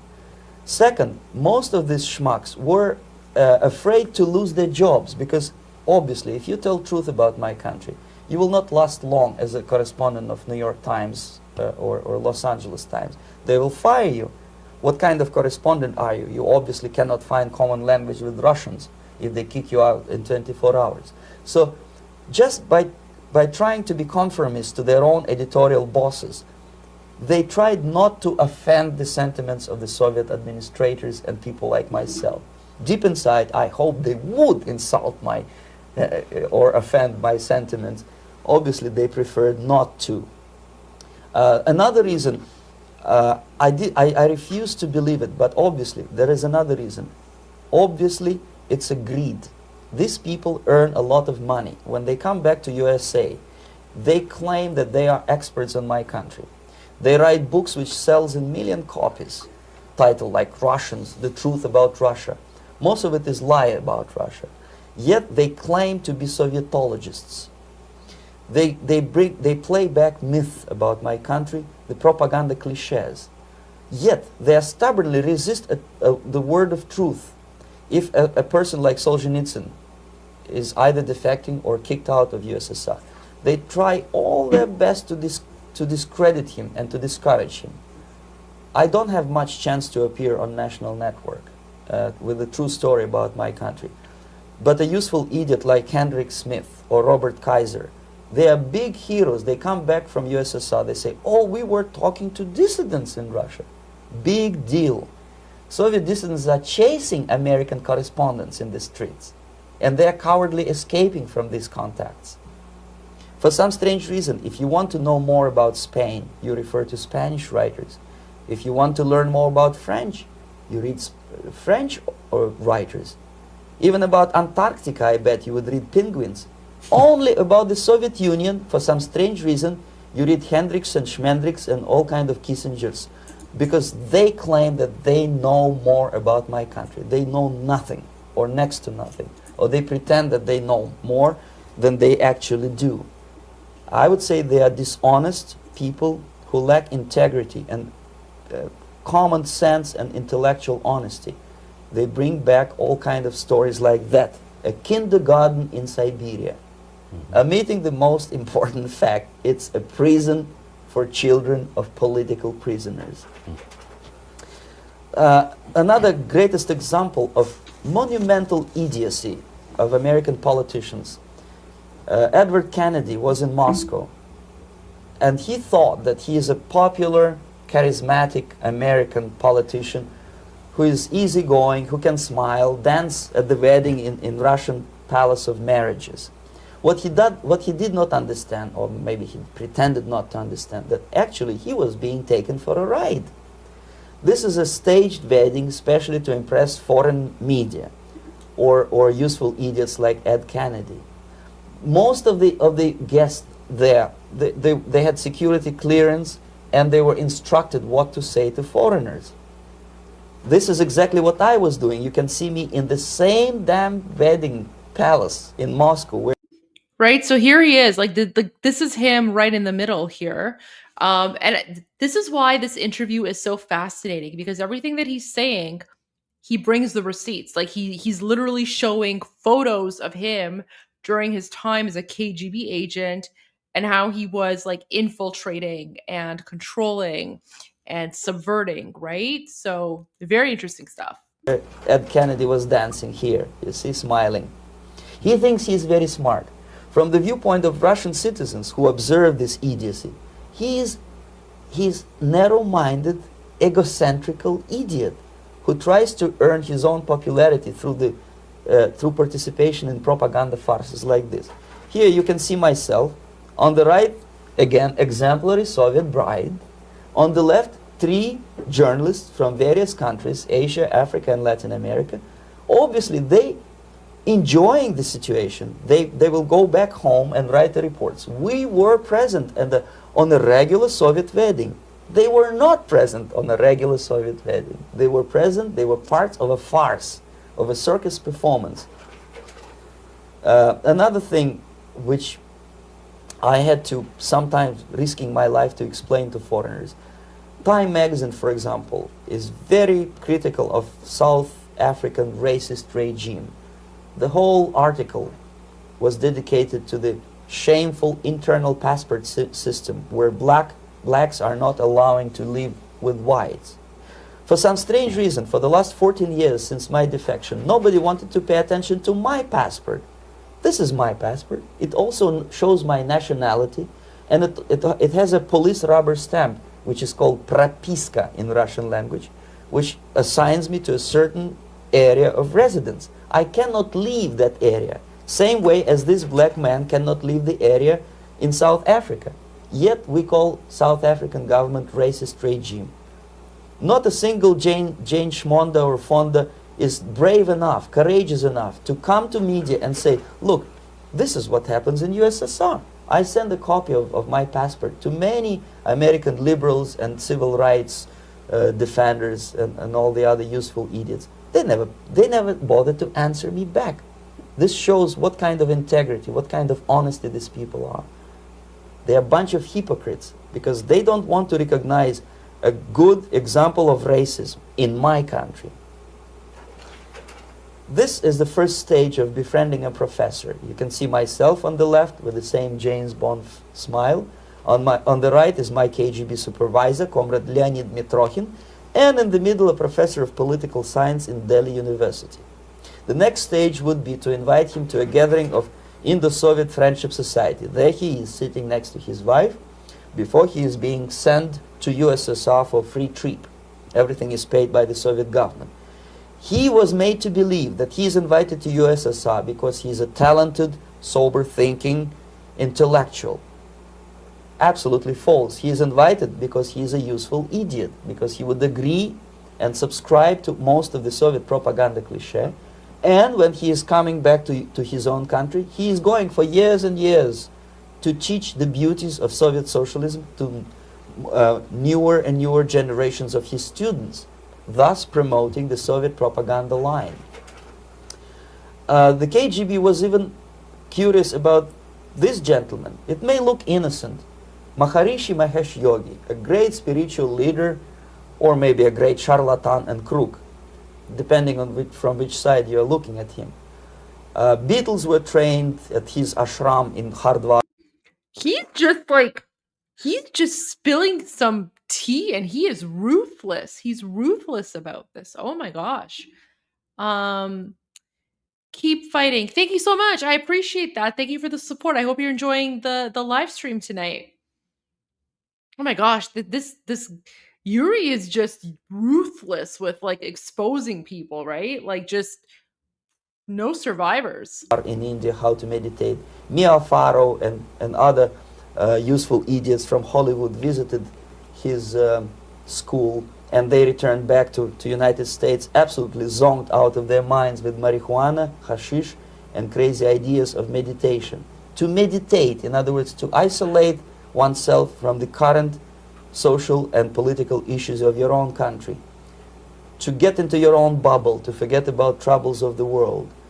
Obviously, KGB was very fascinated with such a beautiful school, such a brainwashing center for stupid Americans. I was dispatched by the KGB to check what kind of VIP Americans attend this school. That's you on the left. Yes, I'm on the left. I was trying to get enrolled in that school. Unfortunately, the Maharishi Mahesh Yogi asked too much. He wanted $500 American for enrollment. But my function was not actually to get enrolled in the school. My function was to discover what kind of people from United States attend this school. And we discovered that, yes, there are some influential members of family, public opinion makers of United States, who come back with the crazy stories about Indian philosophy. Indians themselves look upon them as idiots, useful idiots.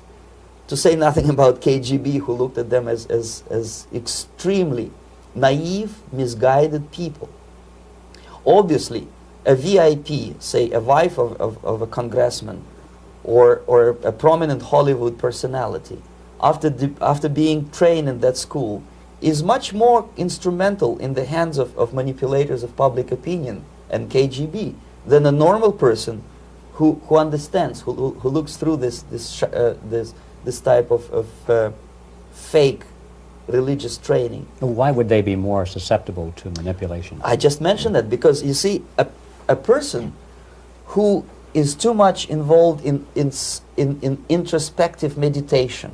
You see, if you carefully look what Maharishi Mahesh Yogi is teaching to Americans, is that most of the problems, most of the burning issues of today can be solved simply by meditating.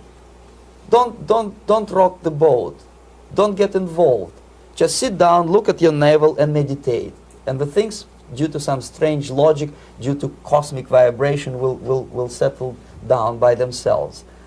This is exactly what the KGB and Marxist-Leninist propaganda wants from Americans, to distract their opinion, attention, and mental energy from real issues of the United States into a non-issues, into a non-world, non-existent harmony. Obviously, it's more beneficial for the Soviet aggressors to have a bunch of duped Americans than Americans who are self-conscious, healthy, physically fit, and alert to the reality. Maharishi Mahesh Yogi obviously is not on the payroll of the KGB. But whether he knows it or not, he contributes greatly to demoralization of American society. And he's not the only one. There are hundreds of those gurus who come to your country to capitalize on naivete. Sorry, I just want to pause real quickly. So, no, Tajikistan did not copy. Tajikistan is actually like they're very close to us Iranians. They're an Iranic people, so we share the same history, the same culture. We even speak the same language, and those of us in Iran, we can understand that the Tajik dialect of Farsi, and Tajiks can also understand our dialect of Farsi. So Tajikistan actually have preserved the culture of the Persian Empire very similarly to Iranians. So the Tajik are like we're one and the same, right? Like some people say that there are cousins. I see the Tajiks as our brothers and sisters, literally the same. And their flag is very similar, except instead of that, they have the Derafsh Kaviani. That's actually one of the emojis in the chat. So the Tajik flag has, I believe it's this symbol, if I'm not mistaken. That's the symbol they have in the middle of it. So it wouldn't be appropriate to say that they stole anything, because we're literally the same people, just different borders. But yeah, Tajikistan, beautiful country, beautiful people. I would say that their version of Farsi is probably a little bit even more authentic, only because they don't use as many Arabic words, because they were, because they're further away from the Arabian Peninsula, they were better able to defend against the Arab Muslim invaders. So, but yeah, Tajikistan is definitely part of the Persian Empire. They're Iranic, just like we are, and they're basically the same people. And I love Tajikistan. Actually, one of my life goals is to visit Tajikistan. So yeah, I actually made a video about Tajikistan. So if you watch my Iranian here videos, where I'm like Iranian here with another tip for anyone who's not from the Middle East, I actually did do a video about how Tajikistan is preserving their culture by banning radical Islamist symbols and ideology. So you want to go check that out for sure. All right, let's continue. And stupidity of Americans. It's a fashion. It's a fashion to meditate. It's a fashion not to be involved. So obviously, you can see that if KGB were that curious, if they paid my trip to Hardwar, if they assigned me to that strange job, obviously they were very much fascinated. They were convinced that that type of brainwash. Okay, guys. So this time around, because they're editing out all of the 80s commercials. Let me find some 80s commercials for you. 80s commercials. So, okay. So, all right. We'll play a few 80s commercials because they edited out the 80s commercials. I'll play a few for you and then we'll go back to the regularly scheduled program here. Because I know some of you were upset that there were no 80s commercials last time. So, yeah, here we go. Okay. Jeez. Let's Okay. Let me get this here. All right, guys. See, like you ask, I provide. So here are some random 80s commercials for you. All right, let's see what this one is. To be frightened by all the wine coolers I saw. I was scared I wouldn't pick the right one. Luckily I did. It was the most refreshing one of them all. Sun Country wine cooler. You see, Sun Country is a blend of premium white wine and real fruit juice. That's what gives it its great taste. Sun Country, say, give me the real juice cooler. If you don't say Sun Country, you'd better sleep with your lights on. There's someone special I want to look good for. Me. It's my turn to see what I can see. I hope you'll understand. This time's just for me. Looking good makes me feel good, so I use Oil of Olay. It's so sheer and greaseless, it sinks right in for a softer, younger look. Oil of Olay, beauty fluid or luxurious cream to help keep you looking younger too. Oh my gosh, okay. Yes. I love the rich, whole wheat goodness of Kellogg's Mini Wheats. But the delicious frosted side makes the rich kid in me open wide. The nutritious shredded wheat helps keep me on my toes. But the little ballerina in me thinks the taste steals the show. Kellogg's Mini Wheats, wholesome shredded wheat for the adult in you, great taste for the kid in you. So they're delicious and nutritious. The whole grain wheat really packs a crunch, but the delicious taste gives it just... I kind of forgot how like racist the 80s were. Did you notice as soon as it gets to like the Japanese kid, the music even changes and it becomes Japanese? The right punch. Table for two, please. Yes, you'd prefer something in our smoking area, Philippe? Fine. How'd you know she smoked? Teeth, Orlando. Tobacco stains give smokers away. Not when you brush every day with Topol. Topol Smoker's Tooth Polish with fluoride safely removes. Guys, topol in Farsi means fat. I've never heard of this, but topol toothpaste, like topol literally means fat in Persian. So this is like fat toothpaste. Newly deposited tobacco particles and helps clean away built-up stains. Table for two, please. I have a charming table in our non-smoking area. No, we smoke. But your teeth, so clean. And he smokes. Topol, the only toothpaste a smoker needs. Okay, that's enough 80s commercials. That's enough 80s commercials. All right, let's get back to our regularly scheduled program now. This picture shows the part of the building of USSR embassy, and my supervisors. On the left is Comrade Mehdi, an Indian communist, and on the right, Comrade Mitrokhin. My supervisors in the secret department of research and counter-propaganda. It has nothing to do with either research or counter-propaganda. Most of the activity of that department was to compile huge volume of information on individuals who were instrumental in creating public opinion. Publishers, editors, journalists, actors, educationalists, professors of political science, members of parliament, representatives of business circles. Most of these people were divided roughly in two groups. Those who would toe the Soviet foreign policy, they would be promoted to the positions of power through media and public opinion manipulation. Those who refused the Soviet influence in their own country would be character assassinated or executed physically come revolution. Same way as in the small town of Hue in South Vietnam, several thousands of Vietnamese were executed in one night when the city was captured by Viet Cong for only 2 days.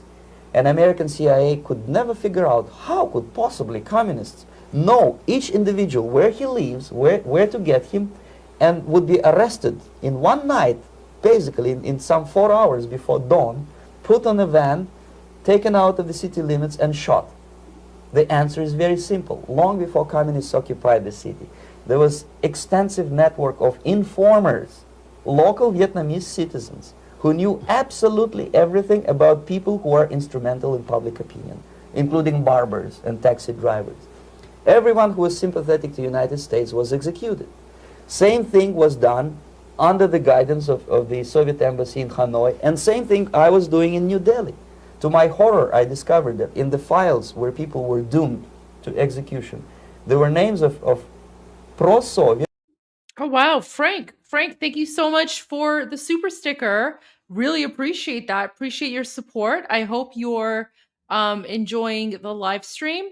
And for everyone who's watching, guys, okay, so I found a video clip, and it's called Politically Incorrect TV Commercials from the 1980s and 1990s. So for the next commercial break, I will play that video for you guys. I have not seen it. I have no idea what it includes, but it's available. So yeah, whenever the next commercial break happens, I will play that for you guys. It's about it's about a 5-minute long video clip of apparently the most politically incorrect commercials from the 80s and 90s. So that'll give us a little bit of a comedic break in between the very important information that Yuri is telling us about.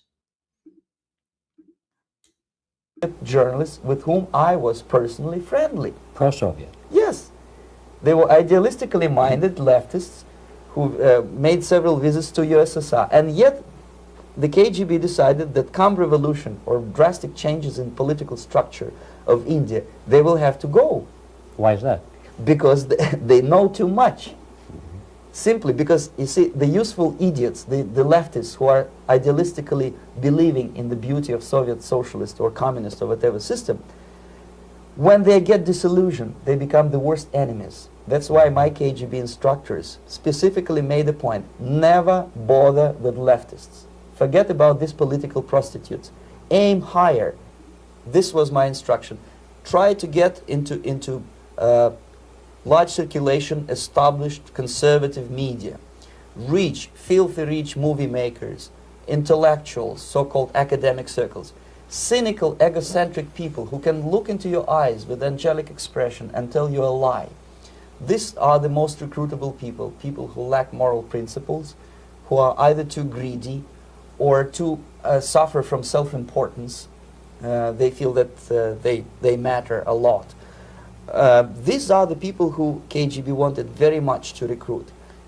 But to eliminate the others, to execute the others, don't they serve some purpose? Wouldn't they be the ones they rely on? They serve purpose only at the stage of destabilization of a nation. For example, your leftists in United States, all these professors and all these beautiful civil rights defenders, they are instrumental in the process of the subversion only to destabilize the nation. When their job is completed, they are not needed anymore. They know too much. Some of them, when they get disillusioned, when they see that.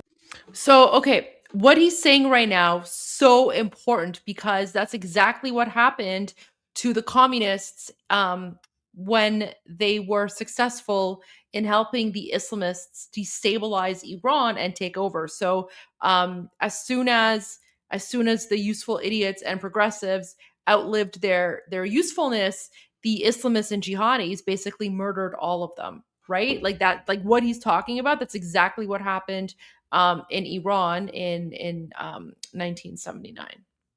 Marxist-Leninists come to power. Obviously, they get offended. They think that they will come to power. That will. Oh, and for the people who say that I give them a headache, no problem. Like I'll ban you, and then you could just go to another live stream. No problem. I'm sorry that I'm giving you a headache.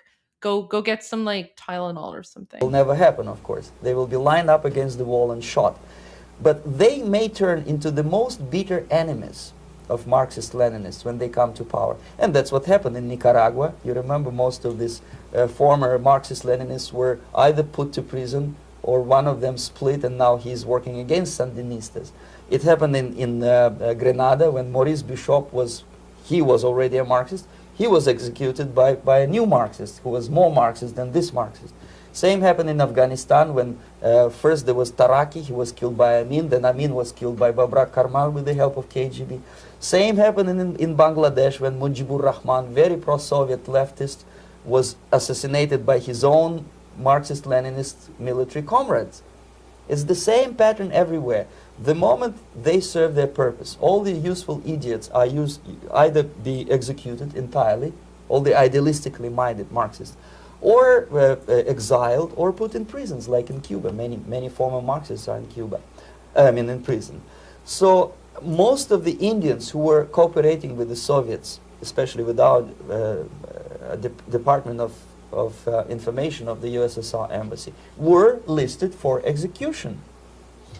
And when I discovered that fact, of course I was sick. I was mentally and physically sick. I thought that I'm going to explode one day during the briefing at the ambassador's office. I would stand up and say something that we are basically a bunch of murderers. That's what we are. It has nothing to do with friendship and understanding between the nation and blah, blah, blah. We are murderers. We behave as a bunch of thugs in a country which is hospitable to us, a country which with ancient traditions. But I did not defect. I tried to get the message across. To my horror, nobody wanted even to listen, least of all to believe what I had to say. And I tried all kinds of tricks. I would leak information through letters or lost documents or something like that. And still I got no message. The message was not published, even in the conservative mass media of India. The immediate impulse to defect was Bangladesh crisis, which was described by American correspondents as Islamic grassroots revolution, which is absolute baloney. Did you catch that? Remember when I said earlier in the live stream that all of these like Islamic movements and terrorist groups and proxy groups have roots in the Soviet and in communism? Did you catch what he just said, guys? Let's go back because this isn't me. He's literally saying this in 1984, a year before I was born. So he was already spilling the tea and no one was paying attention. No one was listening. Pay attention. What I had to say. And I tried all kinds of tricks. I would leak information through letters or lost documents or something like that. And still I got no message. The message was not published, even in the conservative mass media of India.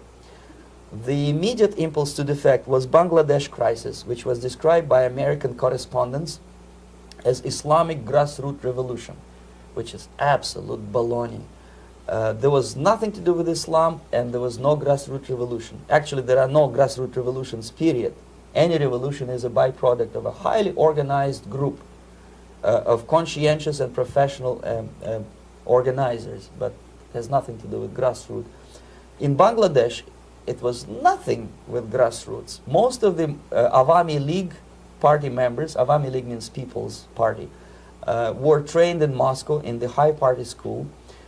Did you catch that? People's Party. So even the revolution in Bangladesh, it was not an Islamic revolution. It was funded by the Soviets. So what he's about to say right now, that's exactly what happened to Iran prior to 1979. It was not, it was funded by the Soviets. It was funded by the communists. Most of the Mukti Fauj leaders, Mukti Fauj in Bengali means People's Army, same as SWAPO and all kind of liberation armies all over the world, the same bunch of useful idiots. They were trained at Lumumba University and various centers of the KGB in Simferopol, in Crimea, and in Tashkent. So when I saw that Indian territory is being used as a jumping board to destroy East Pakistan, I saw myself, thousands of so-called students traveling through India to East Pakistan, through the territory of India, and Indian government pretended not to see what's going on. They knew perfectly well, the Indian police knew it, the intelligence department of the Indian government knew it, the KGB of course knew it, and the CIA knew it. That was most infuriating.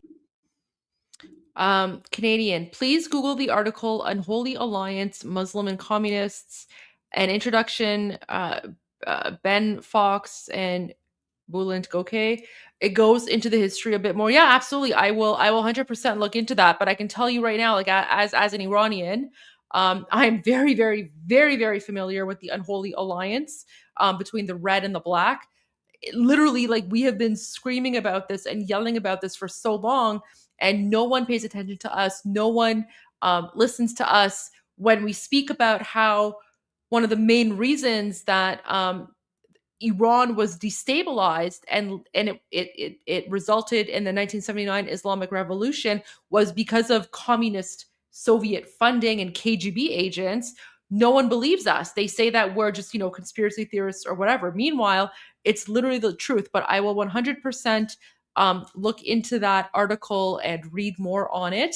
Thank you so much for that. And yeah, like I said, the 1979 Islamic Revolution in Iran, it did not happen overnight. It took 40 years to get there. And so the destabilization that we're seeing in Western societies right now, if someone was going to ask me if, like, the government of Canada is going to collapse tomorrow or next year, I would say no. But if someone said to me, given the trajectory that we're currently going, do you think the government of Canada might collapse in 10, 20, 30 years from now? Given what I know about the history of Iran and the trajectory of how Iran went from a modern Western democratic civilization to a 7th century Islamic hellhole that it is today, given what I know about what happened to Iran, I would say, there's a 50-50 chance. There's a 50-50 chance that 20, 30, 40 years from now, that might happen to Canada as well, because we're seeing the same patterns. We're seeing the same language, the same narrative, the same communist, Islamist, jihadi ideology being pushed out there. And we're also seeing the same attacks against people who are patriots and people who are trying to defend the country, defend the culture, defend the borders, defend the flag, right? Right? Like, apparently it's now racist or xenophobic to fly the Canadian flag, right? These are the same tactics that they used in Iran in the 60s and 70s. So yeah, I'll look into that for sure. Thank you for the suggestion. Because when I defected and I explained to the CIA debriefers they should watch out because East Pakistan is going to erupt any moment, they said I was reading too many James Bond novels. Anyway, so East Pakistan was doomed. One of my colleagues in the Soviet consulate in Calcutta, when he was dead drunk, he ventured into the basement to relieve himself. And he found big boxes which said printed matter to Dhaka University. Dhaka is the capital of East Pakistan. And since he was drunk and curious, he opened one of the boxes and he discovered not printed matter. He discovered Kalashnikov guns and ammunition in there. Anyway, it's a long story. When I saw the preparations for the invasion into East Pakistan, obviously I wanted to defect immediately. The only thing I couldn't at that time make up my mind when and where and how. One of the reasons, of course, you see, I was in love with India. I mentioned that before. I spoke the languages. I socialized with people. And I understood that I had to act fast unless I want this beautiful country to be permanently and irreparably damaged by our presence. One of the reasons not to defect was, as you can see, I was living in relative affluence. Who the hell in a normal mind would defect and do what? To be abused by your media, to be called McCarthyist and fascist and paranoid, or to drive a taxi in New York City? What for? What the hell for should I defect? To be abused by Americans, to be insulted in exchange for my effort to bring the truthful information about impending danger of subversion. As you can see, I was living in quite a comfortable conditions next to swimming pool, where Indians were not allowed, by the way. I was highly paid expert in propaganda. I had my family. I was respected by my nation. My career was cloudless. The third reason, how to defect with the family. To defect with the baby and the wife would be virtual suicide, because according to law, that hypocritical law which I quoted before, the Indian police will have to hand me over back to the KGB, and that will be the end of my defection and probably my life. Again, I cannot smuggle my wife because she was not quite sure what I was doing. She was not that idealistically involved, and she was definitely not in the total picture of what I was doing for the KGB. She would be shocked if I you know, put her in my van and drive her to the American embassy or elsewhere. That would be a greatest danger. So again, I had to defect in such a way that my defection would look as simple disappearance. And there were many cases like that when the Soviet agents simply disappeared, either killed in action or, thanks to their curiosity and their close contacts with radicals, some of them were killed by the Marxists, by the way. It happened in many African countries when the Soviet KGB were killed by Africans themselves. Not because they hated Marxism-Leninism, but because they were simply trigger-happy bunch of unruly characters. If you give them a machine gun, they will shoot. And some of the Soviets obviously were not careful enough to protect themselves, and they got into embarrassing situations when they were shot at the crossfire between factions of so-called liberation movements. Anyway, so I decided, as I said, to study the counterculture. I decided this probably would be the best way to disappear. I socialized with characters like this. On the left, you see, he's a barefoot American hippie. It took me quite a long time to study exactly what they were doing and how to mix with them. But eventually I did it. Most of Indian newspapers carried my picture and promise of 2,000 rupees for information about my whereabouts. But they were looking for the wrong person, because they obviously tried to stop a young Soviet diplomat in white shirt and tie, and this is how I looked at the time of defection. Nobody could possibly think that a Soviet diplomat would be as crazy as to join a bunch of hippies. That's you. Yes, travel India and smoke hash. So I made it literally almost like a Hollywood-style detective story. From under the nose of the KGB in Bombay airport, I landed the plane and I flew to Greece, where I was debriefed by the CIA. That's basically that's all for my slides. We can turn off the projector, then. That's very interesting. Well, you spoke several times before about ideological subversion. That is a phrase that I'm afraid some Americans don't fully understand. When the Soviets use the phrase ideological subversion, what do they mean by it? Ideological subversion is the process which is legitimate, overt, and open. You can see it with your own eyes. All you have to do, all American mass media has to do, is to unplug their bananas from their ears, open up their eyes, and they can see it. There is no mystery. There is nothing to do with espionage. I know that espionage intelligence gathering looks more romantic. It sells more deodorants through the advertising, probably. That's why your Hollywood producers are so crazy about James Bond type of thrillers. But in reality, the main emphasis of the KGB is not in the area of intelligence at all. According to my opinion and opinion of many defectors of my caliber, only about 15% of time, money, and manpower is spent on espionage as such. The other 85% is a slow process which we call either ideological subversion or active measures, активные мероприятия in the language of the KGB, or psychological warfare. What it basically means is to change the perception of reality of every American to such an extent that despite of the abundance of information, no one is able to come to sensible conclusions in the interests of defending themselves, their families, their community, and their country. It's a great brainwashing process which goes very slow, and it's divided in... Okay, guys, this is the important part. So everything that he's been speaking about is leading up to this part. So just like pay attention, because this is the... if there's one thing that you take away from this video, it should be what he's about to say right here. In 4 basic stages. The first one being demoralization. It takes from 15 to 20 years to demoralize a nation. Why that many years?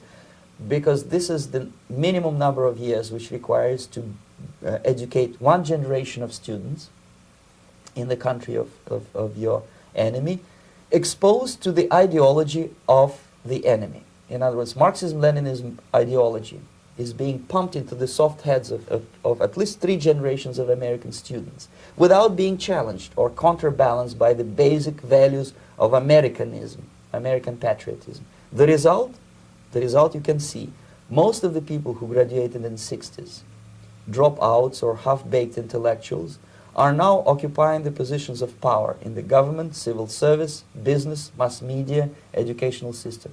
You are stuck with them. You cannot get rid of them. They are contaminated. They are programmed to think and react to certain stimuli in a certain pattern. You cannot change their mind, even if you expose them to authentic information, even if you prove that white is white and black is black. You still cannot change the basic perception and the logic of behavior. In other words, these people, the process of demoralization is complete and irreversible. To get rid society of these people, you need another 20 or 15 years to educate a new generation of patriotically minded and common sense people who would be acting in favor and in the interests of the United States society. And yet these people who've been programmed and, as you say, in place and Yes. who are favorable to an opening with the Soviet concept, these are the very people who would be marked for extermination in this country? Most of them, yes.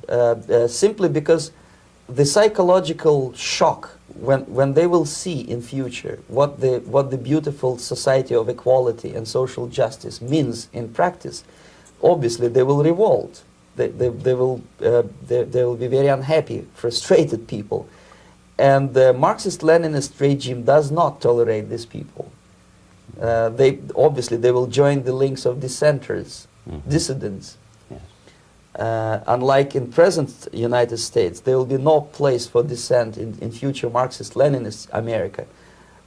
Here you can get popular like Daniel Ellsberg and filthy rich like Jane Fonda for being dissident, for criticizing your Pentagon. In future, these people will be simply squashed like cockroaches. Nobody is going to pay them nothing for their beautiful, noble ideas of equality. This they don't understand, and it will be greatest shock for them, of course. The demoralization process in the United States is basically completed already. For the last 25 years. Actually, it's overfulfilled because demoralization now reaches such areas where previously not even Comrade Andropov and all his experts would even dream of such a tremendous success. Most of it is done by Americans to Americans, thanks to lack of moral standards. As I mentioned before, exposure to true information does not matter anymore. A person who was demoralized is unable to assess true information. The facts tell nothing to him.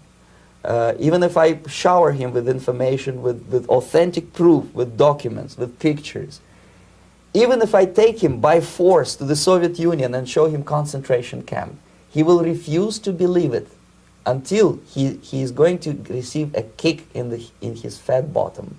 When a military boot crashes his, then he will understand, but not before that. That's the tragic of the situation of demoralization. So basically America is stuck with demoralization, and unless, even if you start right now, here, this minute, you start educating new generation of Americans, it will still take you 15 to 20 years to turn the tide of ideological perception of reality back to normalcy and patriotism. The next stage is destabilization. This time, subverter does not care about your ideas and the patterns of your consumption. Whether you eat junk food and get fat and flabby, it doesn't matter anymore. This time, and it takes only from 2 to 5 years to destabilize a nation, what matters is essentials: economy, foreign relations, defense systems. And you can see it quite clearly that in some areas, in such sensitive areas as defense and economy, the influence of Marxist-Leninist ideas in the United States is absolutely fantastic. I could never believe it 14 years ago when I landed in this part of the world, that the process will go that fast. The next stage, of course, is crisis. It may take only up to 6 weeks to bring a country to the verge of crisis. You can see it in Central America now. And after crisis, with a violent change of power, structure, and economy, you have so-called the period of normalization. It may last indefinitely. Normalization is a cynical expression borrowed from Soviet propaganda. When the Soviet tanks moved into Czechoslovakia in '68, Comrade Brezhnev said, "Now the situation in brotherly Czechoslovakia is normalized." This is what will happen in the United States if you allow all these schmucks to bring the country to crisis, to promise people all kind of goodies and the paradise on earth, to destabilize your economy, to eliminate the principle of free market competition, and to put a big brother government in Washington, D.C., with benevolent dictators like Walter Mondale, who will promise lots of things, never mind whether the promises are fulfillable or not.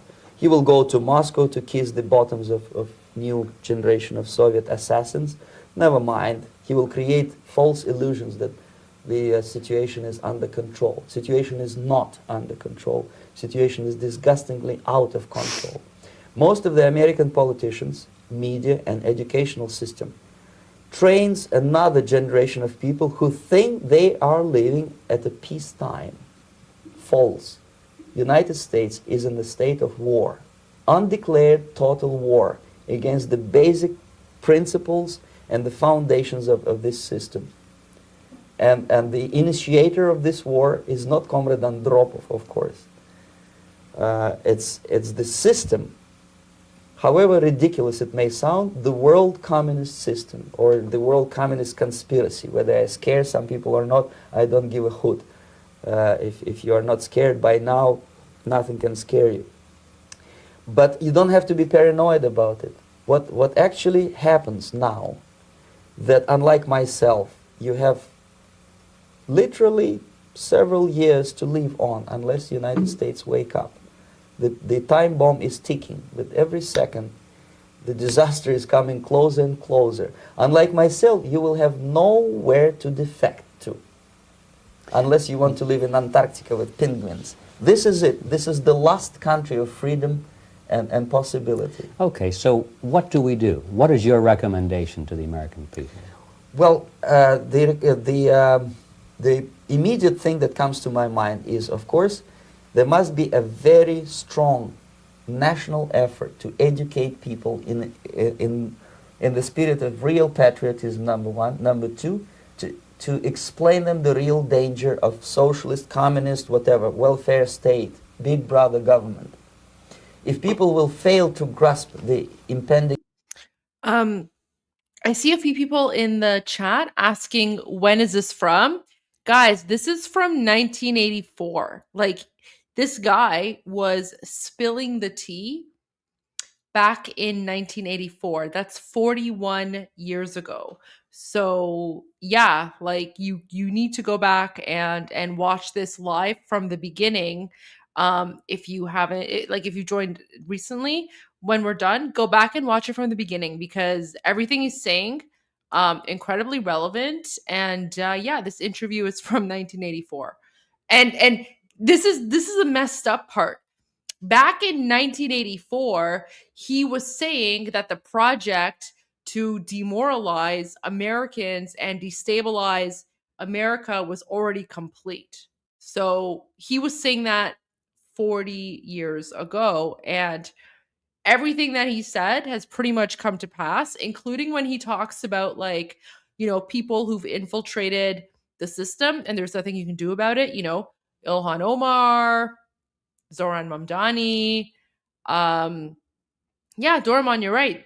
We can see what Zoran has promised to New York, 100%, right? So everything that you're seeing happening today, this guy, this ex-KGB agent, was predicting back in 1980. Well, not predicting, he was basically telling you guys, he was telling all of us what was going to happen back in 1984. Thunderstorm 8926 says, I suggest checking out YouTube. Anthony C. Sutton, Capitalist communist. Okay, let me write that down. Let me write that down. I'm gonna look it up right away. Give me one moment.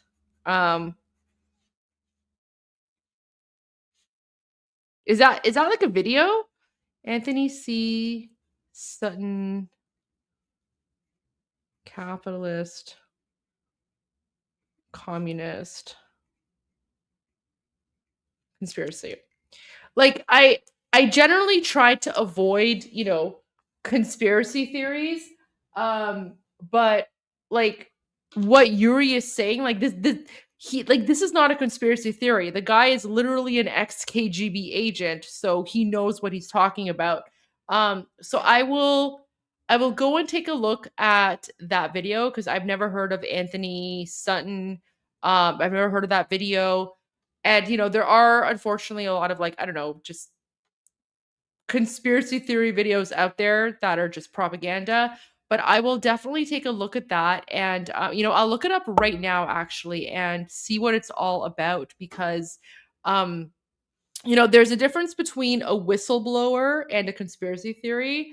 And Yuri was a whistleblower.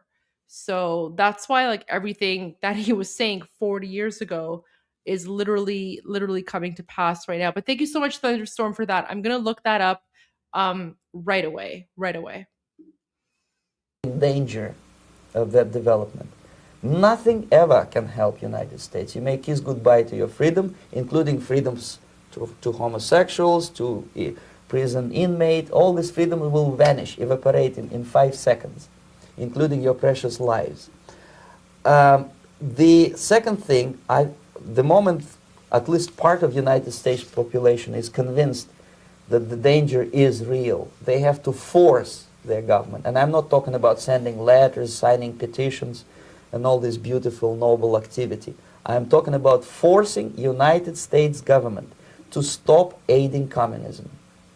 Because there is no other problem more burning and urgent than to stop the Soviet military-industrial complex from destroying whatever is left of the free world. And it is very easy to do. No credits, no technology, no money, no political or diplomatic recognition, and of course no such idiocy as grain deals to USSR.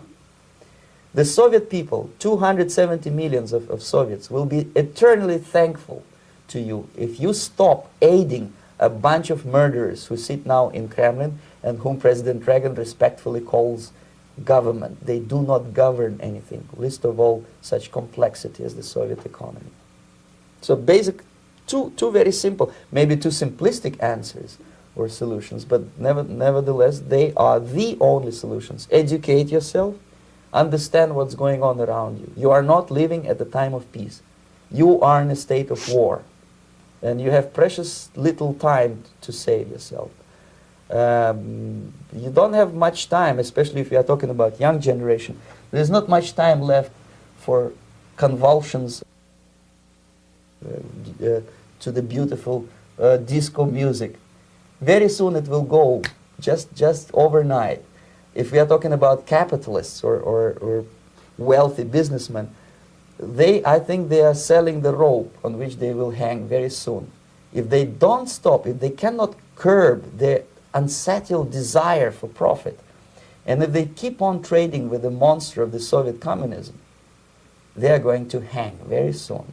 And they will pray to be killed, but unfortunately they will be sent to Alaska probably to manage industry of slaves. It's simplistic. I know it sounds unpleasant. I know Americans don't like to listen to things which are unpleasant. But I have defected not to tell you the stories about such idiocy as microfilm, James Bond type espionage. This is garbage. You don't need any espionage anymore. I have come to talk about survival. It's a question of survival of this system.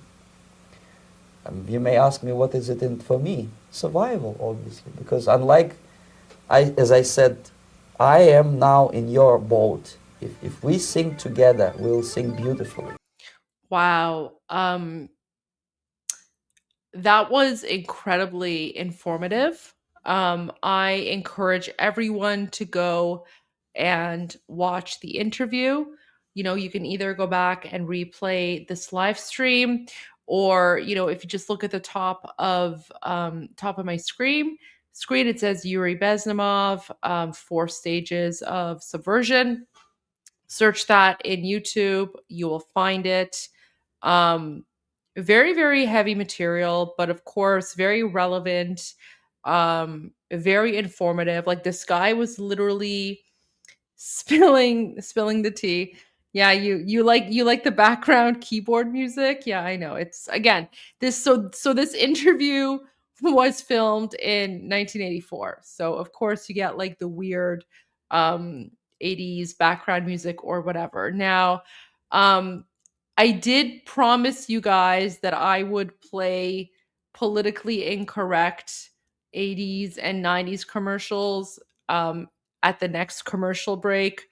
Obviously, there was no commercial break after I made that promise. So, because I made that promise, and because, this was very heavy and very sort of, downer, I guess. So let's end the live stream with a more, lighthearted tone, I guess, because my live streams are usually talking about Islamic terrorism and jihad and all that stuff. So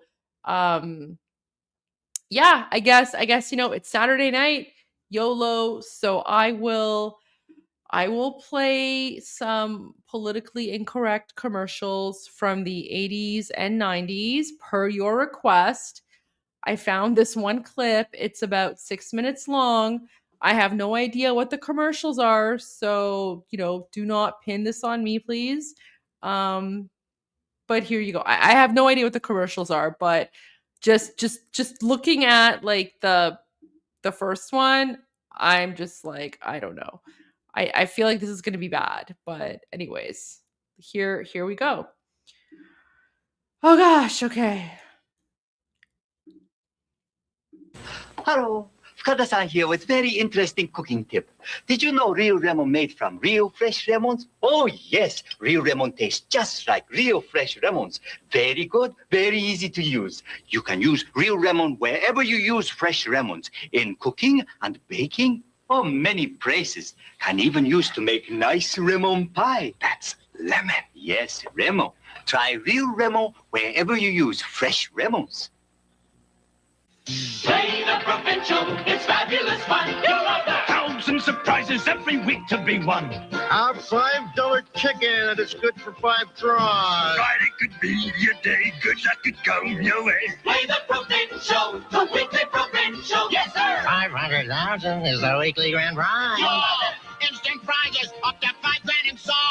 So when you need a ticket, better get one today. For the provincial lottery. You don't need a crystal ball to know that a guaranteed $1,000 a month for life would let you enjoy some of the things you've always wanted to do. Buy a Cash for Life lottery ticket. You could win $1,500 or $250 a month for life, or one of more than 16,000 cash prizes. For $2, you get a chance for a lifetime of security. It's a Cash for Life lottery. Support the Ontario Association for the Mentally Retarded and win for life. This is Paul Nathan at the Arts, Crafts, Hobbies Building at Exhibition Place. For the last time this year, 48 of Montreal and Toronto's leading fur manufacturers are assembling their entire collections for the largest end-of-season fur clearance ever held. Hundreds of thousands of dollars worth of designer furs, including such prestigious names as Laban, Canada Majestic, and Black Lammet. This luxurious mink coat worth $3,200 at Exhibition Place, only $595, or on-the-spot financing and wear at home for just $55 a month. February the 14th to 17th in the Arts, Crafts, Hobbies Building at Exhibition Place. Promotional consideration provided by Totes. When the weather turns bad, turn to Totes. Rain rolls right off. Totes hats and caps that you can take along anywhere to stay warm and dry. Thanks very much. Good night. When my husband came home and I told him there was less than 30 minutes until delivery, he looked faint. And then when I told him we were having twins, he did. Oh, come on, pizza, pizza, darling. Pizza, pizza twins, just the way you like them. You know, having a husband is almost like having a baby. Pizza, 967-1111. Still the one. From the early days of color TV, the challenge was to get the world's best color. Now, Toshiba brings you the world's first flat square picture tube, the FST Blackstripe, only from Toshiba. Colors up to 18% more accurate than conventional tubes. So reliable, the FST has the longest comprehensive warranty in Canada, 50 months. Add our top-rated VCR, the BM32, for color that sings. Toshiba. Boy, you sure know how to throw a party. Well, it's all on the wrist. Hi, I just moved in next door. May I blow a cup of I'm just speechless at, oh my gosh, that Canada commercial. Oh my gosh. golden? Thanks. On my watch? Do you swim a lot? Oh, just enough to keep from drowning. So, you're a little friend of Bob. Oh, sure. We go back, must be an hour. What a great way to open a party. All you gotta say is golden. Here's your golden. Now you're cooking. You are. You know, I think Jack really worships you. Really? Sure, he gave you a burnt offering. Oh, so how'd you know we were having a barbecue? Just all the fire trucks. Oh. These homegrown tomatoes? Yeah, except for Mary. She's from the West Coast. You sure got a lot of friends. Mine. I thought they were yours. What a great way to open a party. All you gotta say is golden.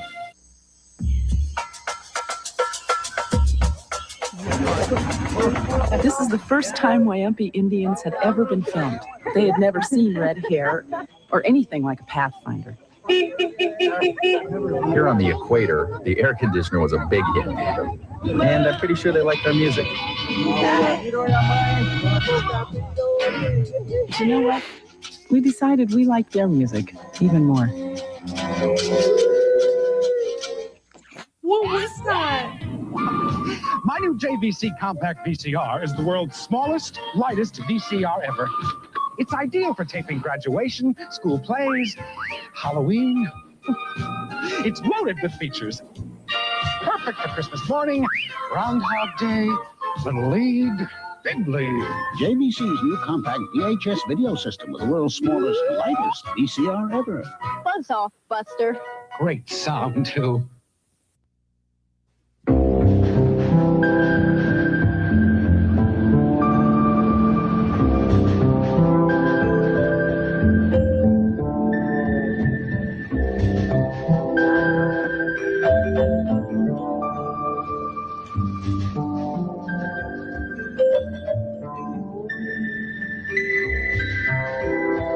For soft, touchable skin, new formula Vaseline Intensive Care Body Lotion. How beautiful feels. Okay. Yeah, those were definitely some of them are politically incorrect, I would say. Yeah, but okay.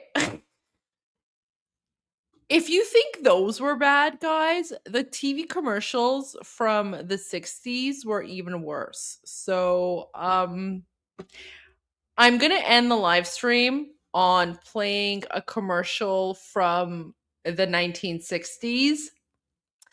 And this is going to take you for a wild ride. And so I'm just going to play the commercial and I won't even comment. I'm just going to end the live stream. Okay? So get ready because this is the commercial is 1 minute long and yeah, it's from the 1960s. So I'll play this and then we'll just end the live stream. Yeah, the 80s were bad enough. Imagine what the 60s were like. All right, let's go. And just want to say before I end the live stream, thank you everyone for being here. Jane, thank you so much for the super sticker. Thank you for the support. I hope you guys enjoyed the live stream. I hope you learned something from Yuri Bezmenov. So make sure that you go back and you find the interview and share it, watch it with everyone. So all right, I'm gonna play this and I'm gonna run away. So have a great evening, everyone. Not going to be doing a live stream tomorrow, so I will see you all on Monday. All right, guys, let's go. It doesn't take much to trigger a child's imagination. You know what they're thinking. Every youngster goes through it when they visit an airport. Little Jimmy, he's the pilot, handsome in his tailored uniform, the leader, confident, poised, and ready to take the big jet anywhere in the world. Kathy, she's the airline stewardess, filling the traditional woman's role of caring for the wants and needs of the passengers. Dreams, well, we tell our children that dreams like these can be achieved with a little luck and a lot of hard work. For some children, perhaps, but it can never be more than a dream for Kathy nor Jimmy. Kathy will never have the opportunity to reassure an anxious passenger. Jimmy will never operate the complicated controls of a big jet liner. For Kathy and Jimmy are mentally retarded. Mentally retarded.